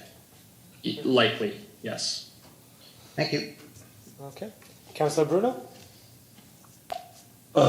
Thank you, Worship. I think you actually answered my question in answering Councillor Wells. I noted in your report, it talked about a bunch of alternatives. The city could appoint a committee, the province might come up with something else. But I know in the original motion by one of the municipalities, it talked about, the court system, which I think would be much more expensive and much longer to get through the process. I'm certainly for having just received that original report, because when I look at the fees charged currently for the OLT, it can be as low as $400 if there are residents that need some help. The other thing I would say is that, and it's anecdotal, but one of these recommendations, I just can't imagine that the city council would then appoint another committee, which would have to be a committee of council, to rule on its decision. I think going to the region is problematic if that was the alternative for a board, because the developers are competing within the region, and it would be easy for a regional body to perhaps disapprove or approve something so that it either does or doesn't end up in Port Colborne and ends up in their community. I really think the system that we have now is neutral. What it is too long. 9 months is too long. But that's don't throw the baby out with the bathwater. You could, if the province doubled the adjudicators, right, you'd have an instant fix of it being a 4-month wait. And that's probably not out of norm that's going to throw too many people off. I just very much worry that without this third party, And one of the reasons, just personally coming back to council, was seeing what happened out there at Empire Road. You know, the guy leaves Fort Erie, it's true OLP or OMB, because the council of the day, and I wasn't there, so I'm not going to judge that there weren't good reasons in the neighborhoods, but you know, that goes to the OLT, and thankfully it's still here. But at least there was a third party that looked at our decisions. And I want to ask one question, and I'll pass on the floor. And that is one of the things that I noticed in the original motion from the municipalities, and I think it's an important one, and I think it may be that of others here. It talked about how the current system may affect affordable housing. And I'm all for that. And I'd like to know, through you to Mr. Schultz, have we had, or the policies that the province has, the city has, the region has, I thought were all in gear to promote affordable housing. So have we had any appeals on affordable housing projects here?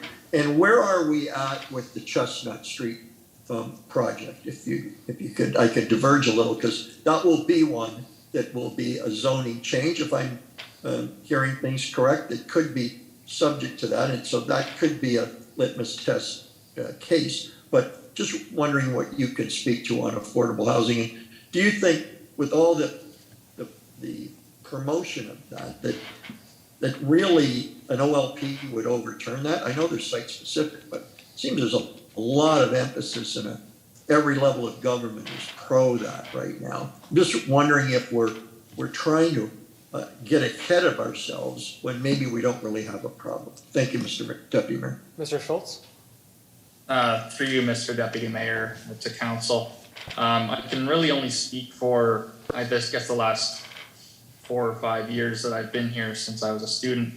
I don't recall any major housing developments being sent to the OMB of the day or the LPAT or the now OLT. So I don't know if it's been a problem necessarily in Port Colborne. However, we also haven't had a ton of affordable housing projects come forward that it could be a hindrance to. So you're correct that it's when the Chestnut Street proposal does come forward, which council will be getting an update on that shortly, because the Niagara Regional Housing had to complete some background studies, such as a noise study, to ensure that the development is compatible with the neighboring industrial use. So that is the reason it's been on hold, I guess, for the last little while. Staff are in receipt of that updated report, so we will be looking to bring that forward in the near future. So I guess to answer your question, I don't think it's been a hindrance yet, but who knows? It could be in the future. We don't really know that until we cross that bridge. Thank you, Mr. Schultz. Thank you, Mr. Deputy Mayor. That's all I have. Any other questions? Seeing no hands up. Does anyone have any comments? Any further comments?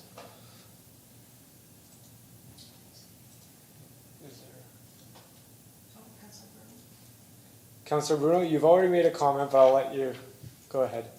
No, it's just a question to you through the clerk. So this was a report that was referred to staff. The original one was whether we would go along with the motion of municipalities or whether we would just receive. So through you to the clerk, because this is a backup report that we've asked, are we still having to vote on the original motion, whether to receive or support?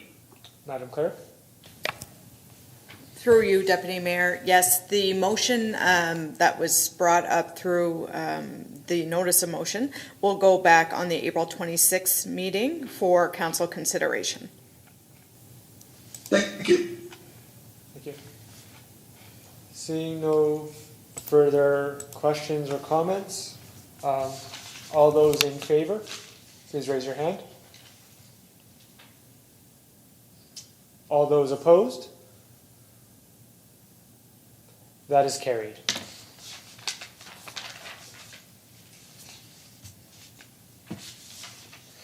We'll proceed with item 8.5, election sign bylaw 2022-74.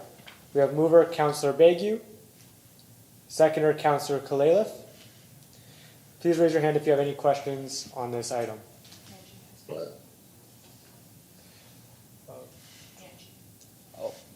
Councillor Bagu moved it. Councillor Bagu, I'll let you go first, then Councillor Demaray. Thank you, Mr. Deputy Mayor. Actually, it's a good, very excellent report. I read it, and the one comment I'd like to make is the sign removal on city property or property within the municipality, because it can't be regional property, because from my reading, any sign on a regional property there's a regional bylaw, not a municipal bylaw. So the only thing I don't really care for is removing the sign removal from 48 hours following voting day to 5 days following voting day. Mr. Deputy Mayor, I had no problem moving all my signs in about an hour, even though it was just a ward councillor, and I think people running for higher offices, municipally or federally or provincially, have teams of people, and I can't see any reason why they can't remove their signs within 48 hours following voting days. So, Mr. Deputy Mayor, I'd like to hear other comments about whatever and come back to me, because I may propose an amendment for the sign removal times. Thank you, Mr. Deputy Mayor. Madam Clerk. Through you, Deputy Mayor. So the rationale behind that regulation is this election sign bylaw regulates not only municipal elections, but also provincial and federal. So this allows for the provincial and federal candidates ample time within those 5 days, because they do have a larger geographical area to remove those signs. I did perform a jurisdictional scan of the Niagara regions, and the timing to remove signs does go between 3 to 7 days. So I did choose that 5 days that I felt fair for all candidates in the 3 levels of government elections. Councillor Bagu. Thank you, Mr. Deputy Mayor. I understand the clerk's, Madam Clerk's rationale. I still think 5 days is too long. I could maybe cope with 3 days, but this council voted against having so many signs on posts all over the place, from buying houses to car washes to all kinds of things. And I like to see our city kept clean as much as possible. And it's bad enough sometimes you have to put up an election sign, but I think the sooner we get rid of them, the better. Thank you. Councillor Demaray. Thank you, Mr. Deputy Mayor. I totally agree with Councillor Bagu on this. And having been intimately involved in both provincial and federal elections, I can tell you that it does not take more than 48 hours to drop out the signs. So these are, you know, you have sign crews to put them up, you have sign crews to take them down, and they should be starting the voting night. But in any case, I would be willing to go the 3 days. If Councillor Bagu wants to put the amendment forward, I would certainly second it, or I can put it forward, it doesn't matter. But I would recommend 3 days max to get those signs down. There's absolutely no reason for them not to be down. My only concern on the whole sign issue is that, and I have expressed this in our ward meetings, is that staff are really vigilant about taking care of any infractions, because it just gets out of hand. The sign wars get crazy, and the public should not be exposed to that and being burdened with that kind of thing. It's just not necessary. There's rules. You need to stick to them. So that's the only thing I can say. I would kick it back to Councillor Bagu if he would like to put that motion forward, or that amendment forward. I'd be happy to second that.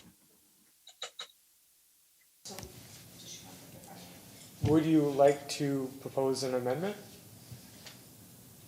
Mr. Mayor, I would love to propose a minute to the sign removal from proposed 5 days to 3 days, Mr. Mayor, Deputy Mayor, following voting day.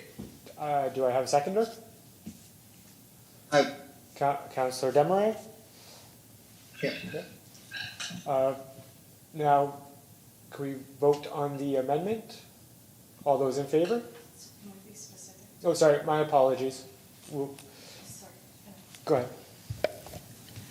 For council consideration, a friendly amendment that section 6.4 of the proposed election sign bylaw be amended to 3 days from the 5 days proposed. Thank you, Madam Clerk.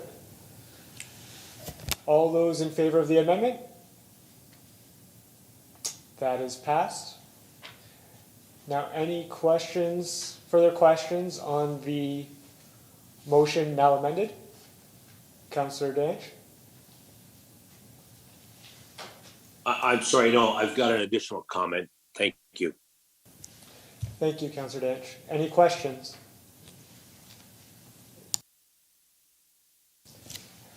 Okay. Now, any comments? Councillor Danch, you may proceed. Thank you so much, Deputy Mayor, times one. You look at it and you see what the election bylaws are. I came into this last time was the electronic sign side of things. And I got around that little hurdle by just tweaking what I was doing. I think with today's technology and stuff like that, if somebody wants to go out there and have the Eat at Joe's vote for me, I don't know why the electronic side of things has to be a part of it. I mean, you look at provincial and federal stuff, I mean, these guys got billboards on the side of buildings. If you want to promote yourself in an electronic way, and someone's willing to do that for you, I don't know why that has to be a stipulation, maybe a consideration down the road, but just one of those little things that's a part of that ruling. So that's my feelings there. Thank you. Thank you, Councillor Danch. Any further comments? Seeing none. Are there any?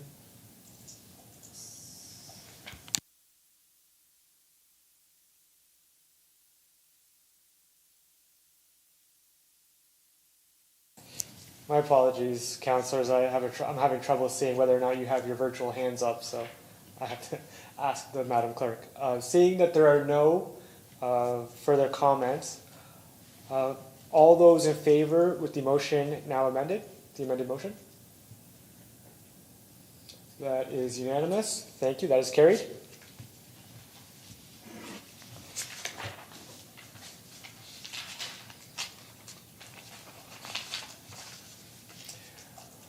We'll proceed with item 8.8, update on inflow and infiltration activities. Report 2022-65. Mover, Councillor Clearlift. Seconder, Councillor Bagu. Please raise your hand if you have any questions. Any questions?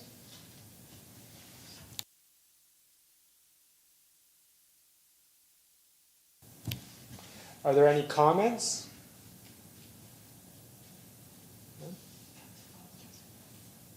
Councillor Wells?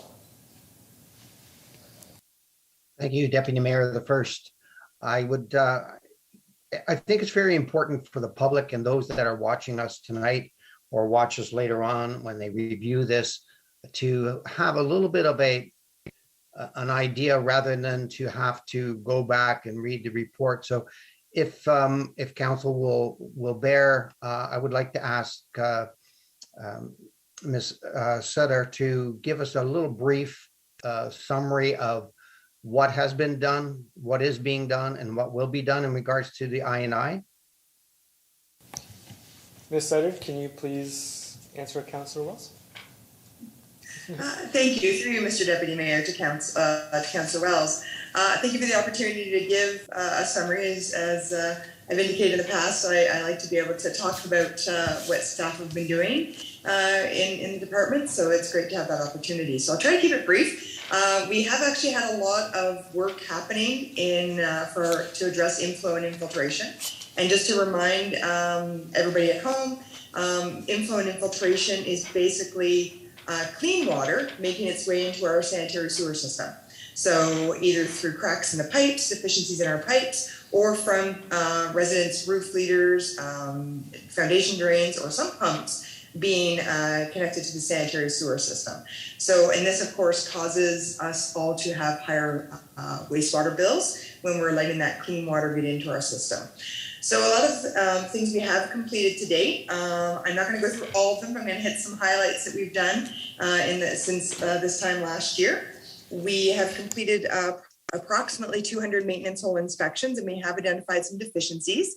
And those are going to be put out to tender to be repaired this year. We, following the July 17th rainfall event that saw sanitary sewer surcharging in various areas across the city, we met with the region to discuss how we can work together to try and prevent that from happening in future and to have early warning to staff. And I'm happy to report that is occurring. When there is a rainfall event happening, we reach out to them, they reach out to us, and if something alarms somewhere, they do let us know, which is fantastic.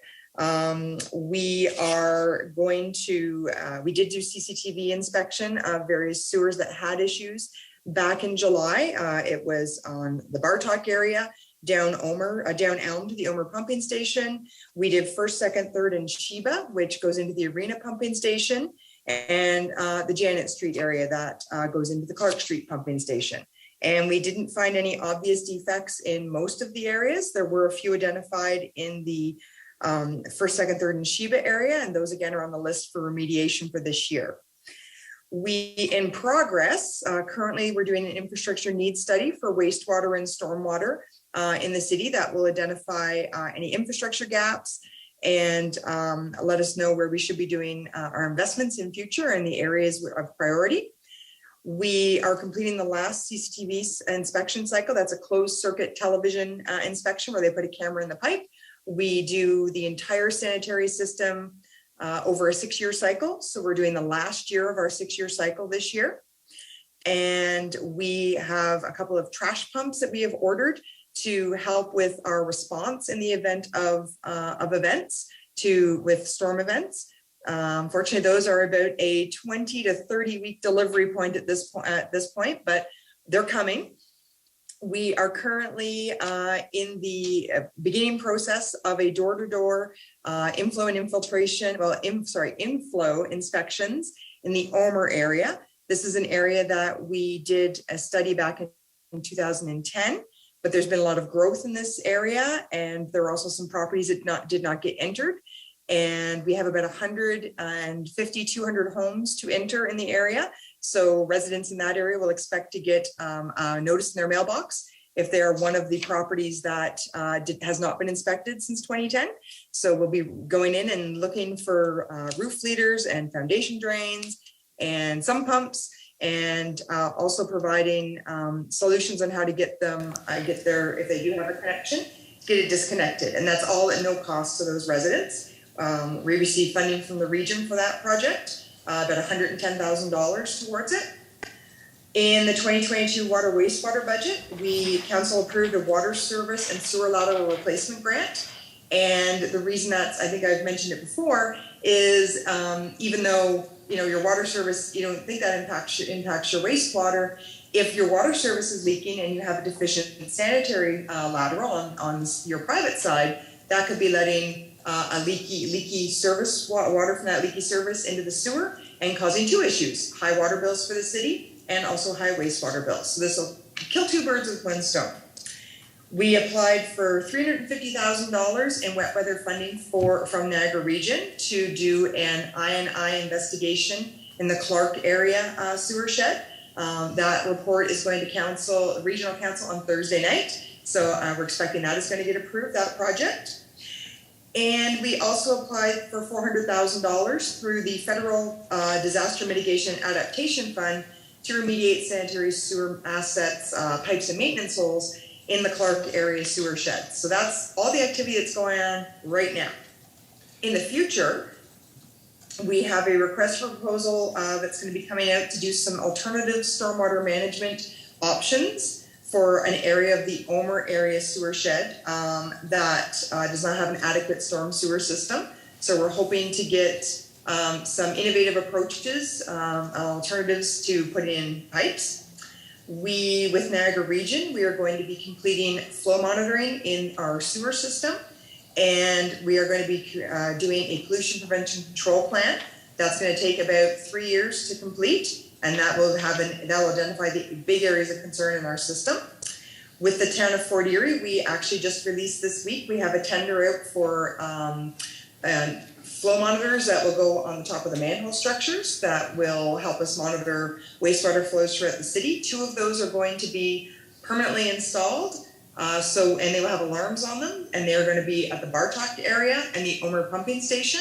Not only will that give us alarms so we can react quickly before the region even sends us an alarm, but also it will give us more data on what's happening, because we really don't have a good understanding of why something that happens at Omer affects homes on Bartok. So we really want to get some good data from that as well.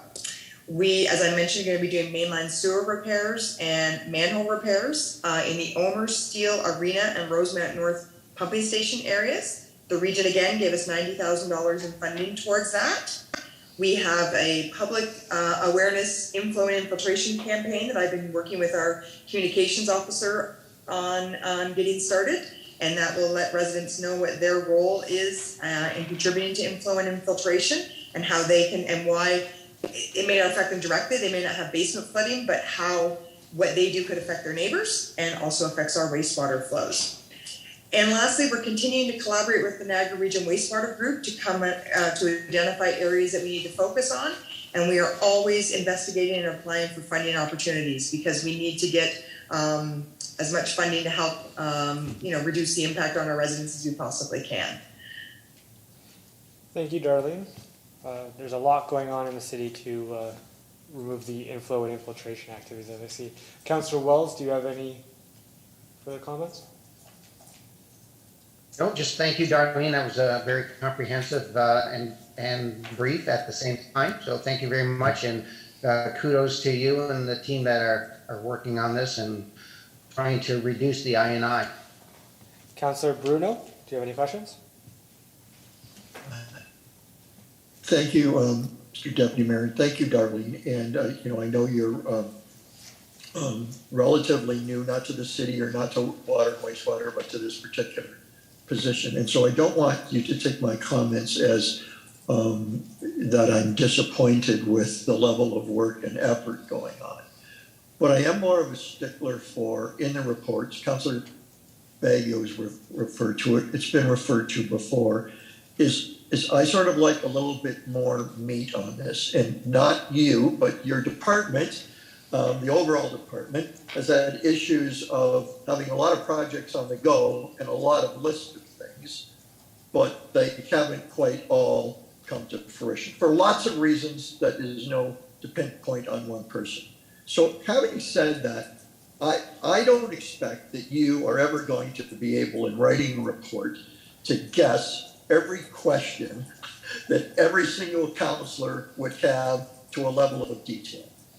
But I've written down a few checks next to things that really were about you closing the loop on some of them with some timelines and some numbers. Because I think for me, and I'm sure other councillors, we're well aware of all you're doing, but we may not be well aware of where you're at in that, and the reason for maybe doing this over that. And I want to, and I'm sure my colleagues would, want to enable you, if we understand it better, to do more, or to do the one that in our mind might appear that's working, but maybe it's not, but we don't know the answer. So I'm going to start off with the initial one, and I think it'll set the lens for what I'm talking about.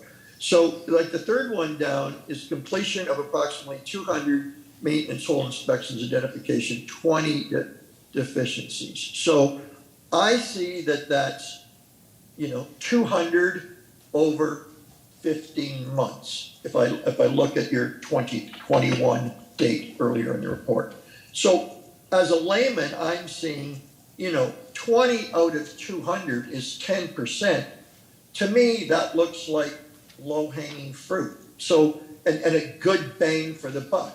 But I don't know what 200 maintenance pole inspections cost. Is it something we should be saying, do more of that and not this, because that's worth it?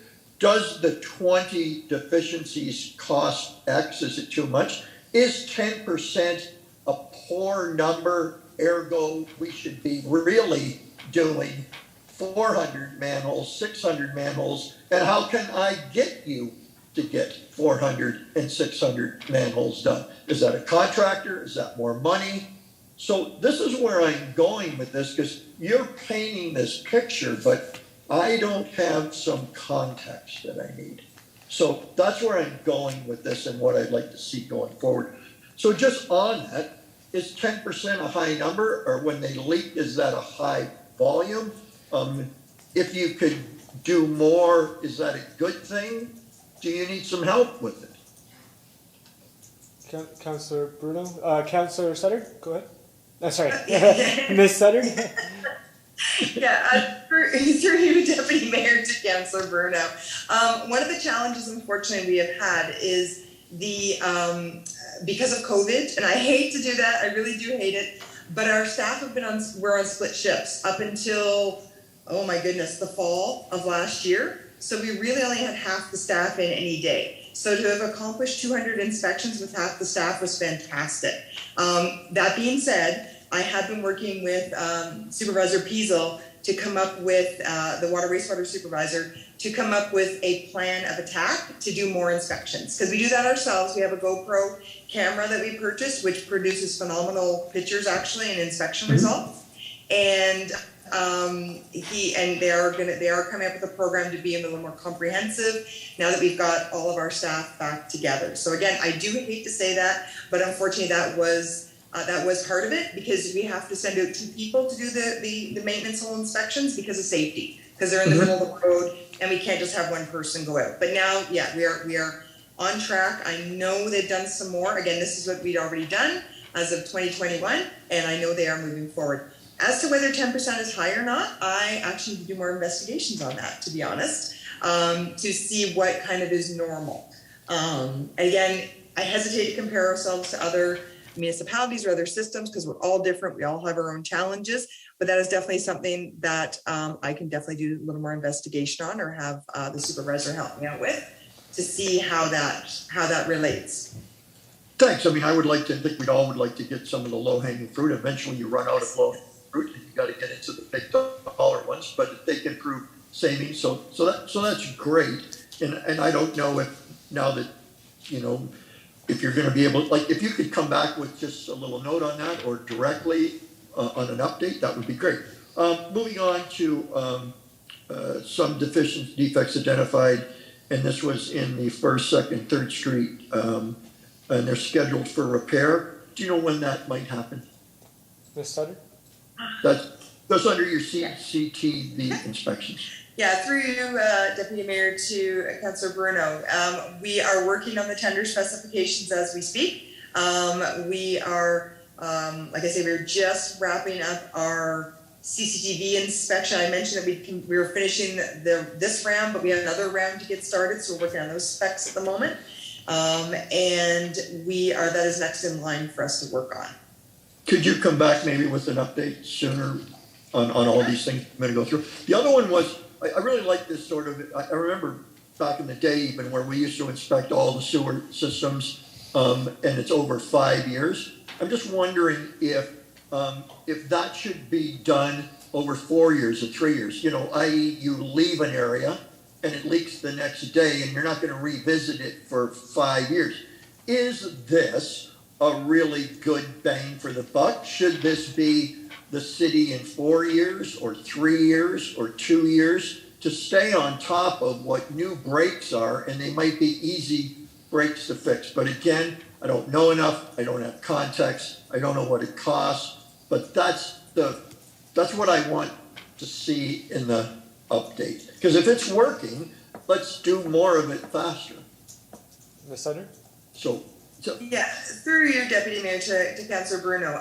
Actually, I've been reviewing the specifications for the current CCTV tender. I was just doing it earlier today. And I'm actually going to put the focus more on searching for inflow and infiltration.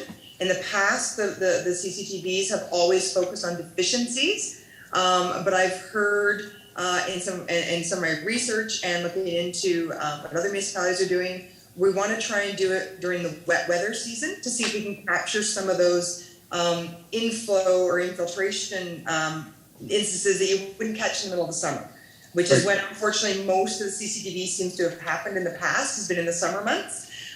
We are specifically going to be putting this tender that we want them to occur during the wet months because we've identified the deficiencies. They don't seem to change a whole lot from even though it's been 5 or 6 years and looking back at historical.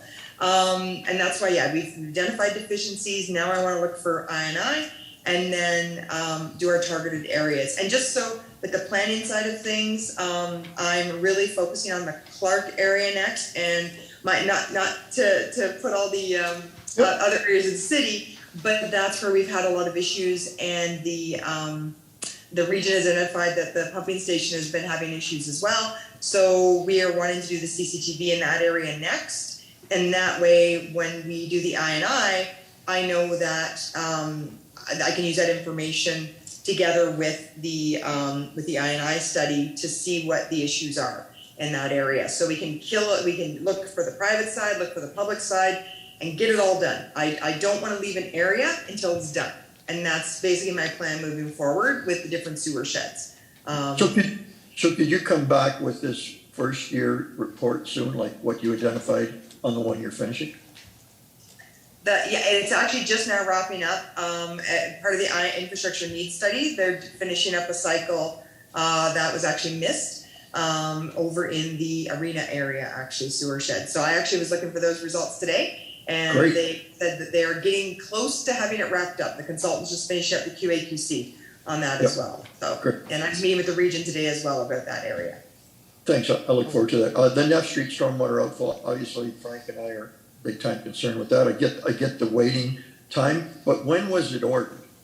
Do you know? The pump? Yeah, the 2 trash pumps? They were just ordered, I believe it was 3 to 4 weeks ago. And they were telling us 26 to 30 weeks delivery. So I've already been speaking with the supervisor, and we have plans to. We're monitoring the weather, of course. It seems to happen more in the fall. If we need to, we will rent another pump again because we definitely don't want to be caught short. So if we have to, we will rent. Okay, great. Councillor Bruno. Disconnection. My apologies. How many more questions do you have related to this particular item? Because it seems you're going through them item by item. I'm just wondering. Well, Mr. Deputy Mayor, the one reason I'm doing this is because I'm all about getting reports done better. And so unfortunately, you might want to ask that question each and every time to the department producing the report, because I don't think they're done fully. And it's not up to me to check on all these questions each and every time. So I am honestly telling you, I have a hard time with when a report doesn't answer a lot of the questions. I'm asking 10 questions when I want to ask 3. But direct answer to your question is I have 3 more. Okay, I will allow those 3 more questions for right now. Thank you. With respect, Darlene, to the door-to-door in Omer area, is that one, so you talked about 210, right, in there? And it says, we're not inspected in 210, and so now they're going to be. Once they're done in October, like, can you just walk me through what's going to happen to those results? Like, will I get a note at the door, we found this deficiency and you must clean it up by X date? Through you, Deputy Mayor, to Councillor Bruno. Actually, the entire project should be wrapped up by October, which includes disconnects. So meeting with the consultant. Correct. Yes, in meeting with the consultant, they will. They are hoping to do they just let me know today They're hoping to do the door-to-door inspections the first and second week of May.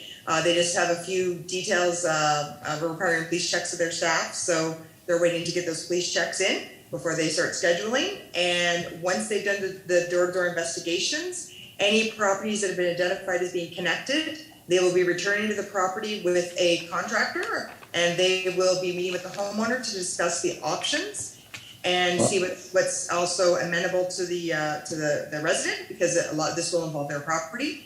And then they will be presenting the list back to myself with the cost, the overall cost of what they find, and for all the different connections. And then we'll be going in, making the disconnects, and they should all be disconnected by the end of October.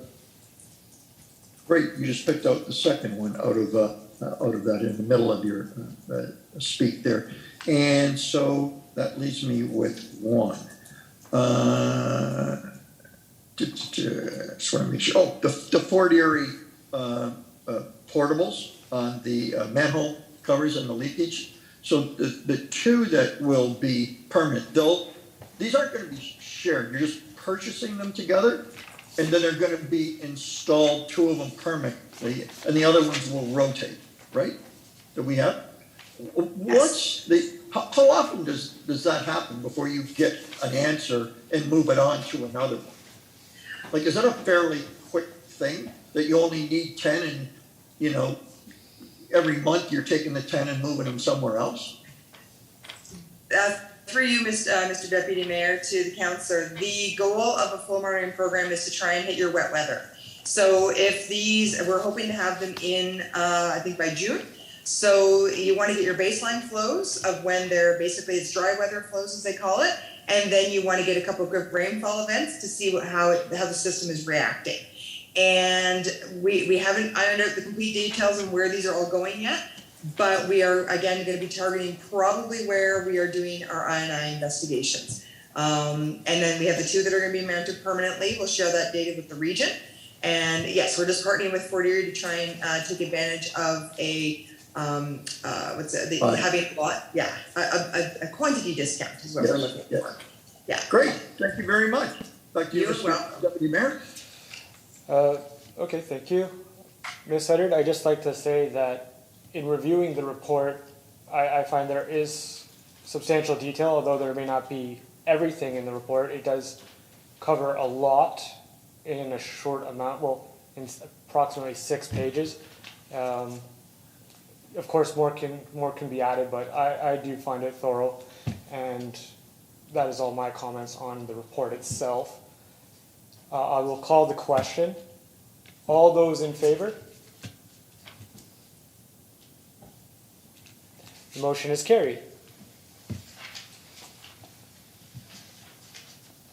We will proceed with correspondence item 9.11, Town of Halton Hills, request for endorsement, moratorium on the new gravel mining approvals in Ontario, and 9.12, City of Cambridge, request to impose a moratorium on all new gravel applications. We have Councillor Wells moving the motion and Councillor Bodner seconding. Please raise your hand if you have any questions. Councillor Wells, do you have any questions on this?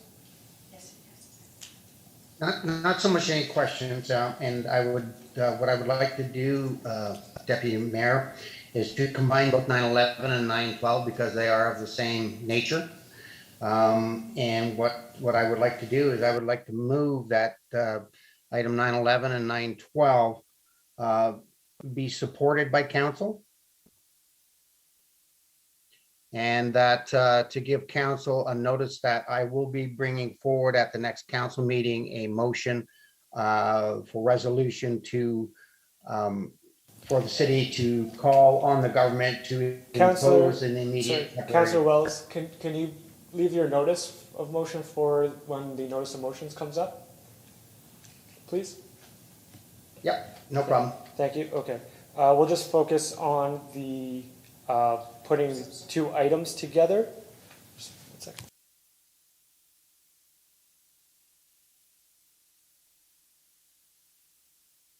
They are both the same item of nature, both on a request to the government, the provincial government, to impose a temporary moratorium on approvals for aggregate operations.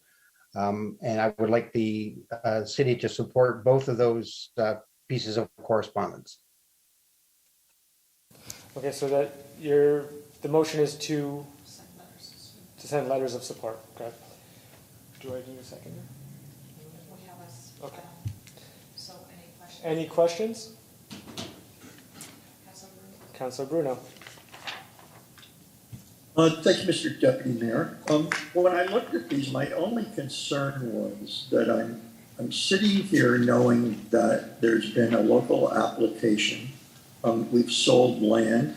The moratorium might be the thing to do. I don't know as a municipal council that 2 weeks would make a difference. I will let it go around the table, but I am going to ask for a motion to defer just for 2 weeks. As a councilor, I think we have a fiduciary duty to protect, and I don't have enough information. If an application that may be in play here, land that we've sold for a potential one, has any risk in voting for a moratorium and already dealing with an application in our planning department.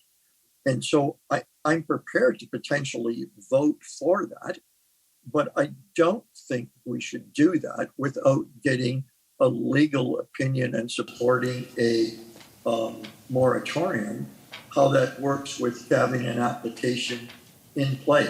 I just like to feel safe about voting on it. And to that extent, I'd just like to refer this for a legal opinion for the next council meeting. Thank you.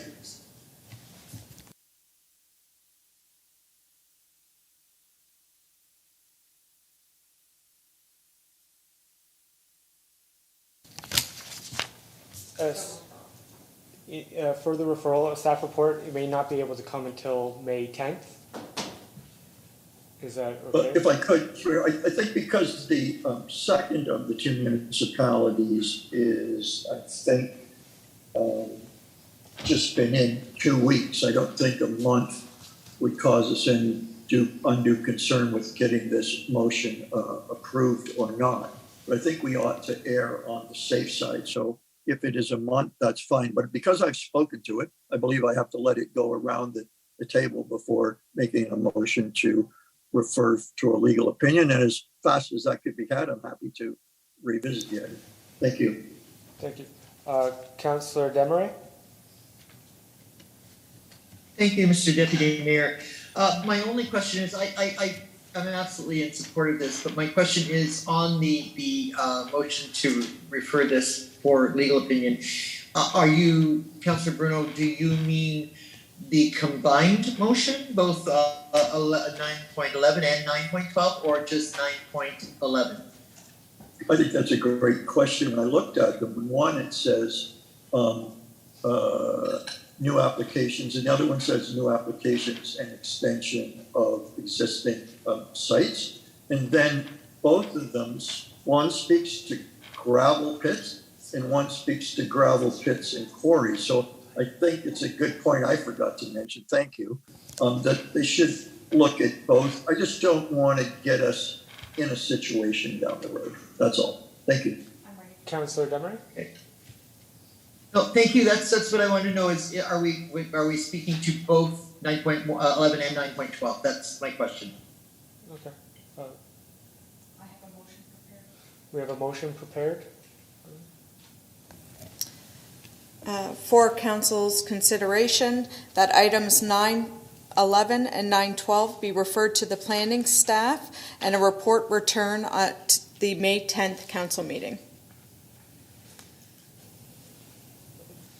Councillor Bruno? Is it to planning staff, or does the legal opinion come via planning, or is it the CAO's office? I'm happy whatever it is. Just I want to make sure you have the right department. Through you, Deputy Mayor, the planning staff will engage a legal opinion if required. Thank you.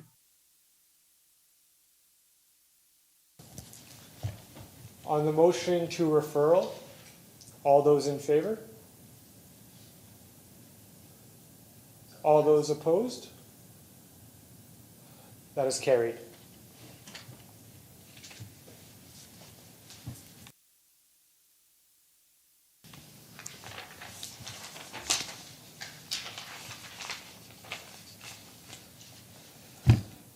So item 17 of the agenda, motions. I believe Councillor Wells has a notice. Oh, sorry. There are no motions this evening on item 18, notice of motions. Councillor Wells? No.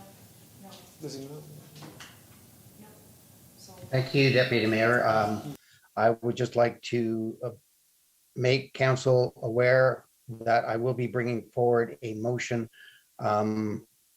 which will probably get referred again, with regards to the city support.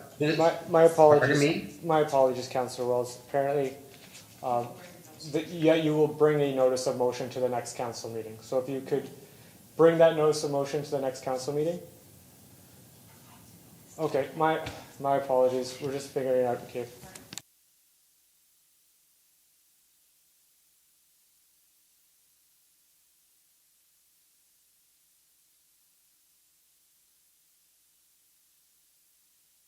My apologies, Councillor Wells. Continue. Thank you. I would like to make a notice of a motion to council that I will be bringing forward a motion with regard to the city of Port Colborne requesting that the Ontario government impose an immediate temporary moratorium on all new aggregate mining applications pending a broad consultation process to chart a new path forward for aggregate mining in Ontario. Thank you. And I will bring that forward at the next council meeting, April 26th. Do I have to call a vote on that? No. No, okay. And then I have one for...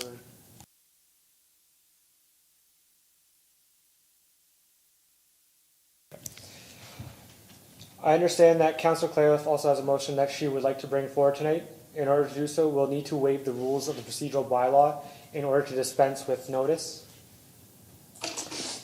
Mover, Councillor Clayliff. Seconder, Councillor Bagu. That the rules respecting notice of motion as outlined under section 26 of the procedural bylaw be waived in order to dispense with notice. All those in favor, please raise your hands. That is carried unanimously. The motion is carried. Councillor Clayliff, please proceed with your motion. Thank you, Mr. Deputy Mayor. This is a motion to declare the Farmers Market Square as Freedom Square. On March the 8th, 2022, the Council of the City of Port Colborne passed the following motion to stand with the people of Ukraine. Whereas Ukraine is facing an unprecedented and unjustified attack on their people, their sovereignty, and their territory, and whereas the actions by Russia are in violation of international law and the UN Charter, and is an attack on democracy and freedom, one that will have catastrophic consequences, putting countless civilian lives at risk. And whereas the City of Port Colborne stands with the people of Ukraine, Ukrainian communities across Niagara, and those around the world, in strongly condemning this brazen and unprovoked attack. And whereas the City stands for pursuing a course of peace and understanding that relegates war to the past. Therefore, be it resolved that the City of Port Colborne show support for the strict sanctions the federal government has imposed on Russia and join the call for immediate cessation of all military activity, and instead pursue a diplomatic resolution. And be it further resolved that the City call on the federal government to welcome those fleeing the conflict with Ukraine into our country with open arms. The City of Port Colborne continues to stand with the Ukrainian people in support of freedom and democracy. The City of Port Colborne's Farmers Market, also referred to as Market Square, has a 2022 market season which begins in April with an Easter market on Thursday, April the 14th, 2022, and runs every Friday morning from 8 a.m. until 12 p.m. until October 28th, 2022. By renaming the Market Square to Freedom Square, it is a small gesture to honor the Ukrainian people, the bravery and the resolved determination to preserve, protect, and defend their sovereignty. I'm requesting that the following motion be approved. Whereas Freedom Square represents freedom and democracy that can never be taken for granted, and whereas the city of Port Colborne stands with the Ukrainian people in support of freedom, and whereas the city stands for pursuing a course of peace and understanding, and whereas renaming the Market Square to Freedom Square recognizes the brave people of Ukraine fighting for their freedom. Now, therefore, be it hereby resolved that the city of Port Colborne hereby renames the Market Square to Freedom Square. Thank you for your consideration. All those who have questions, please raise your hand. That is Councilor Bruno. Thank you, Worship. I like the sentiment of this. I'm just wondering two things. So is, just to recant, is this a this season only rename? At this time, Because yes. Councillor Clayliff, do you have a response? I believe that this is to be ongoing, but I know that it is for the duration of the situation that we're presently in. As to changing it back, I think that could be revisited at a later date. Consideration for that would be probably looked at as well. But I know that it's something that the BIA has brought it forward and they strongly support it. It's being done at many, many places around the world, actually. And it's just showing our support for them in any way possible for the Ukrainian people and everyone around the world. This isn't just about Ukraine. This is about freedom in general. Councillor Bruno? I guess I'm concerned that the backgrounder to this is about Ukraine, and I think we would all be very supportive of that. I don't know that something that's as iconic as Market Square, which denotes what it's used for, has a long and rich history, should be voted on this quickly as what may be a permanent renaming of it. I think this, how many years old the market is, there's both vendors, farmers, and citizens that hold an affinity to that. I'm all for, it's like the rainbow sidewalk, right? You can paint it, I paint it. But I think the other thing I want to bring into this is, without it being pointed at Ukraine and that specific, unfortunately, I think the word freedom in the last 2 or 3 months has had a lot of people wave that banner. And so freedom could easily be predicted in these times to mean something else. And I particularly was in love with when you started off with your Ukraine, and it's a specific thing for a specific period of time.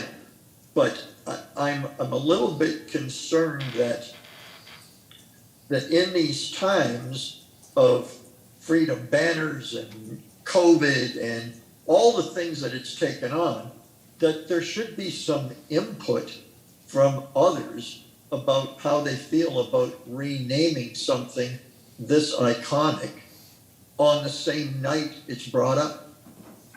If it was for Ukraine and we're in the middle of this conflict and the world is behind that and we see the oppression, I'm good to go and do it for a defined period of time. But when you change a name of something or name something, it's a pretty serious thing. And I think more than just a notice of motion tonight and doing it is required in this sense. So again, no not wanting to do it, but some cautions. So I'd like to hear what everybody else says, I guess, would be my first round. Thank you. Councillor Desmarais? Thank you, Mr. Deputy Mayor. I had some of the same concerns as Councillor Bruno, but I really don't want to see this go without notice. I think we do need to do something. I think it's very, very important that we do something. That message needs to get sent. It absolutely needs to get sent. And in these days where, let's face it, freedom is becoming a fleeting thing around the world, and it's getting to be quite scary. I think it is time for us to take that stand and do something. But what Councilor Bruno said is really very important and should not be disregarded. Possibly we should just do this for this season. And in the meantime, though, have staff take a look at this. How do we want Market Square to speak for us, and maybe look at it then? But for this season, I think it's very important that we do go forward with something like this. The word freedom, yeah, it's gotten some bad press lately, but maybe we need to put it back on the right track, and that might be the time to use it in the right way. So I'm absolutely in favor of what Councillor Clayliff has put forward. I just think there might be a time limit that we should impose for this year, but certainly look at it at a longer term with staff. That's everything. Thank you, Councillor Emery. Councillor Bodnar.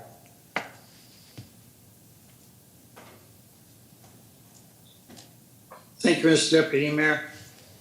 I got the same feeling. I wouldn't want to see this. This is absolutely fabulous. I think, we should do it, but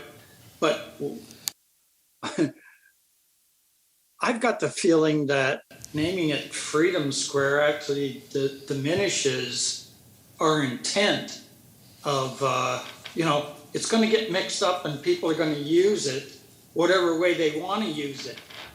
And I don't want to see that. I want it used for the right reason.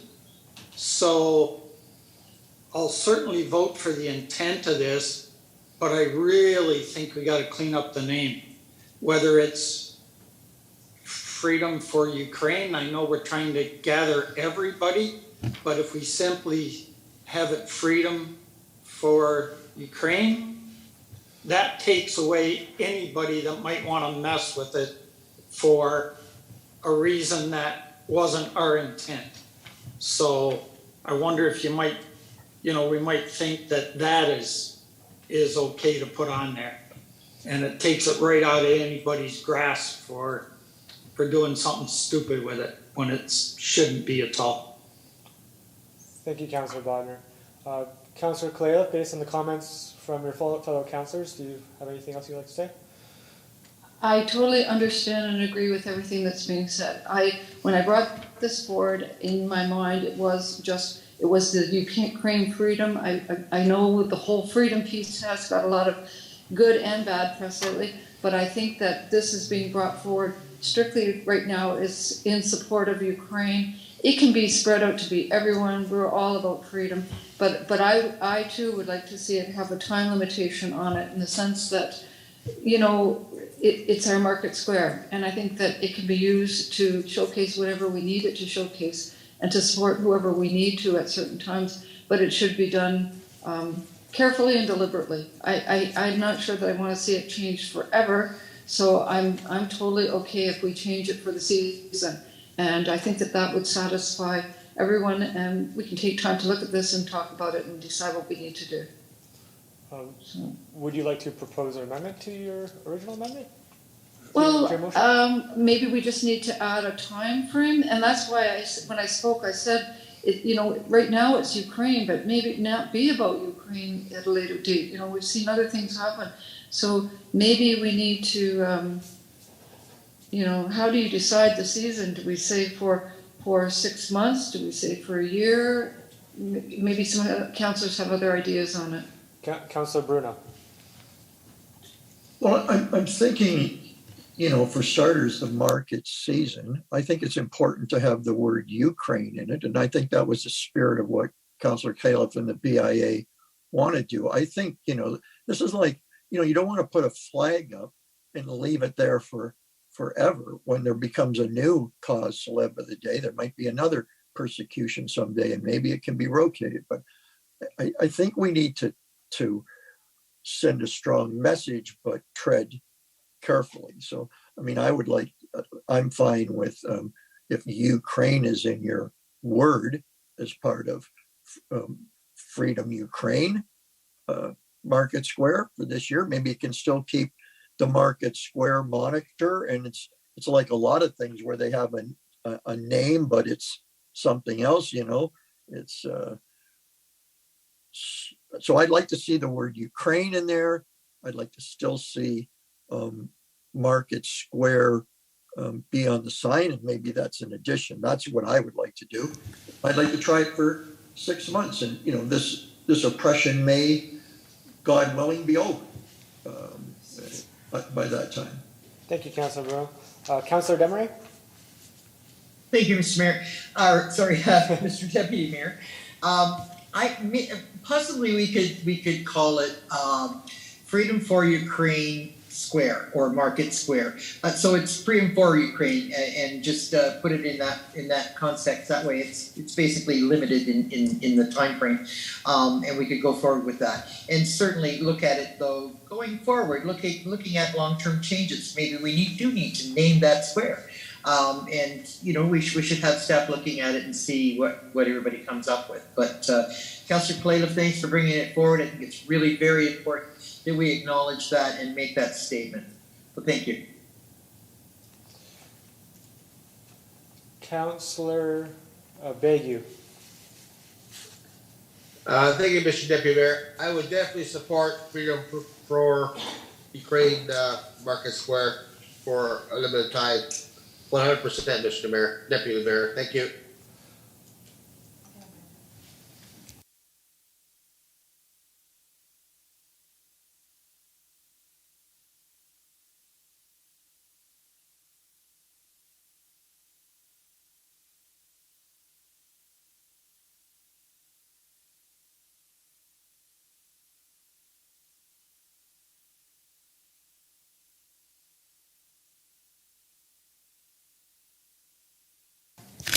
Councillor Kalaliff, Madam Clerk has a revised motion, if you're willing to support it. Madam Clerk? Whereas Freedom Square represents freedom and democracy that can never be taken for granted, and whereas the City of Port Colborne stands with the Ukrainian people in support of freedom, and whereas the City stands for pursuing a course of peace and understanding, and whereas renaming the Market Square to Freedom for Ukrainian Square recognizes the brave people of Ukraine fighting for their freedom. Now, therefore, be it hereby resolved that the City of Port Colborne hereby renames the Market Square to Freedom for Ukraine Square for the 2022 farmer market season. Councillor Kalaliff? You're on mute. Thank you, Mr. Deputy Mayor. That sounds good to me. I was actually going to suggest that it should be for this market season, so I think that does it. And Councillor Bagu, do you also support? Yes? Okay, on the amendment? On the amendment, all those in favor? All those opposed? That is carried. On the motion as amended, all those in favor? Wait, yeah. It's okay. Carried. Thank you. Now moving on to the minutes of boards, commissions, and committees. We'll do them in block. 19.1 Active Transportation Advisory Committee minutes held on September 28th, 2021. 19.2 Senior Advisor Council minutes held on January 16th, 2020, September 9th, 2021, and October 14th, 2021. 19.3 Port Colborne Environmental Advisory Committee Annual Report. We got Councillor Danch as the mover and Councillor Bodner seconding. If any councillor has any questions on the minutes? Seeing none. All those in favor? That is carried. We have bylaws from 20.1 to 20.06. We have mover Councillor Demery and seconder Councillor Bruno.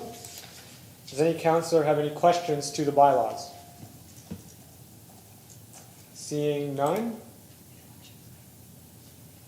Oh, amendment to the election sign bylaw.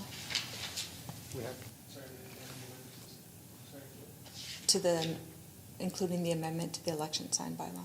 Including to the amendment of the election sign bylaw. All those in favor? That is carried.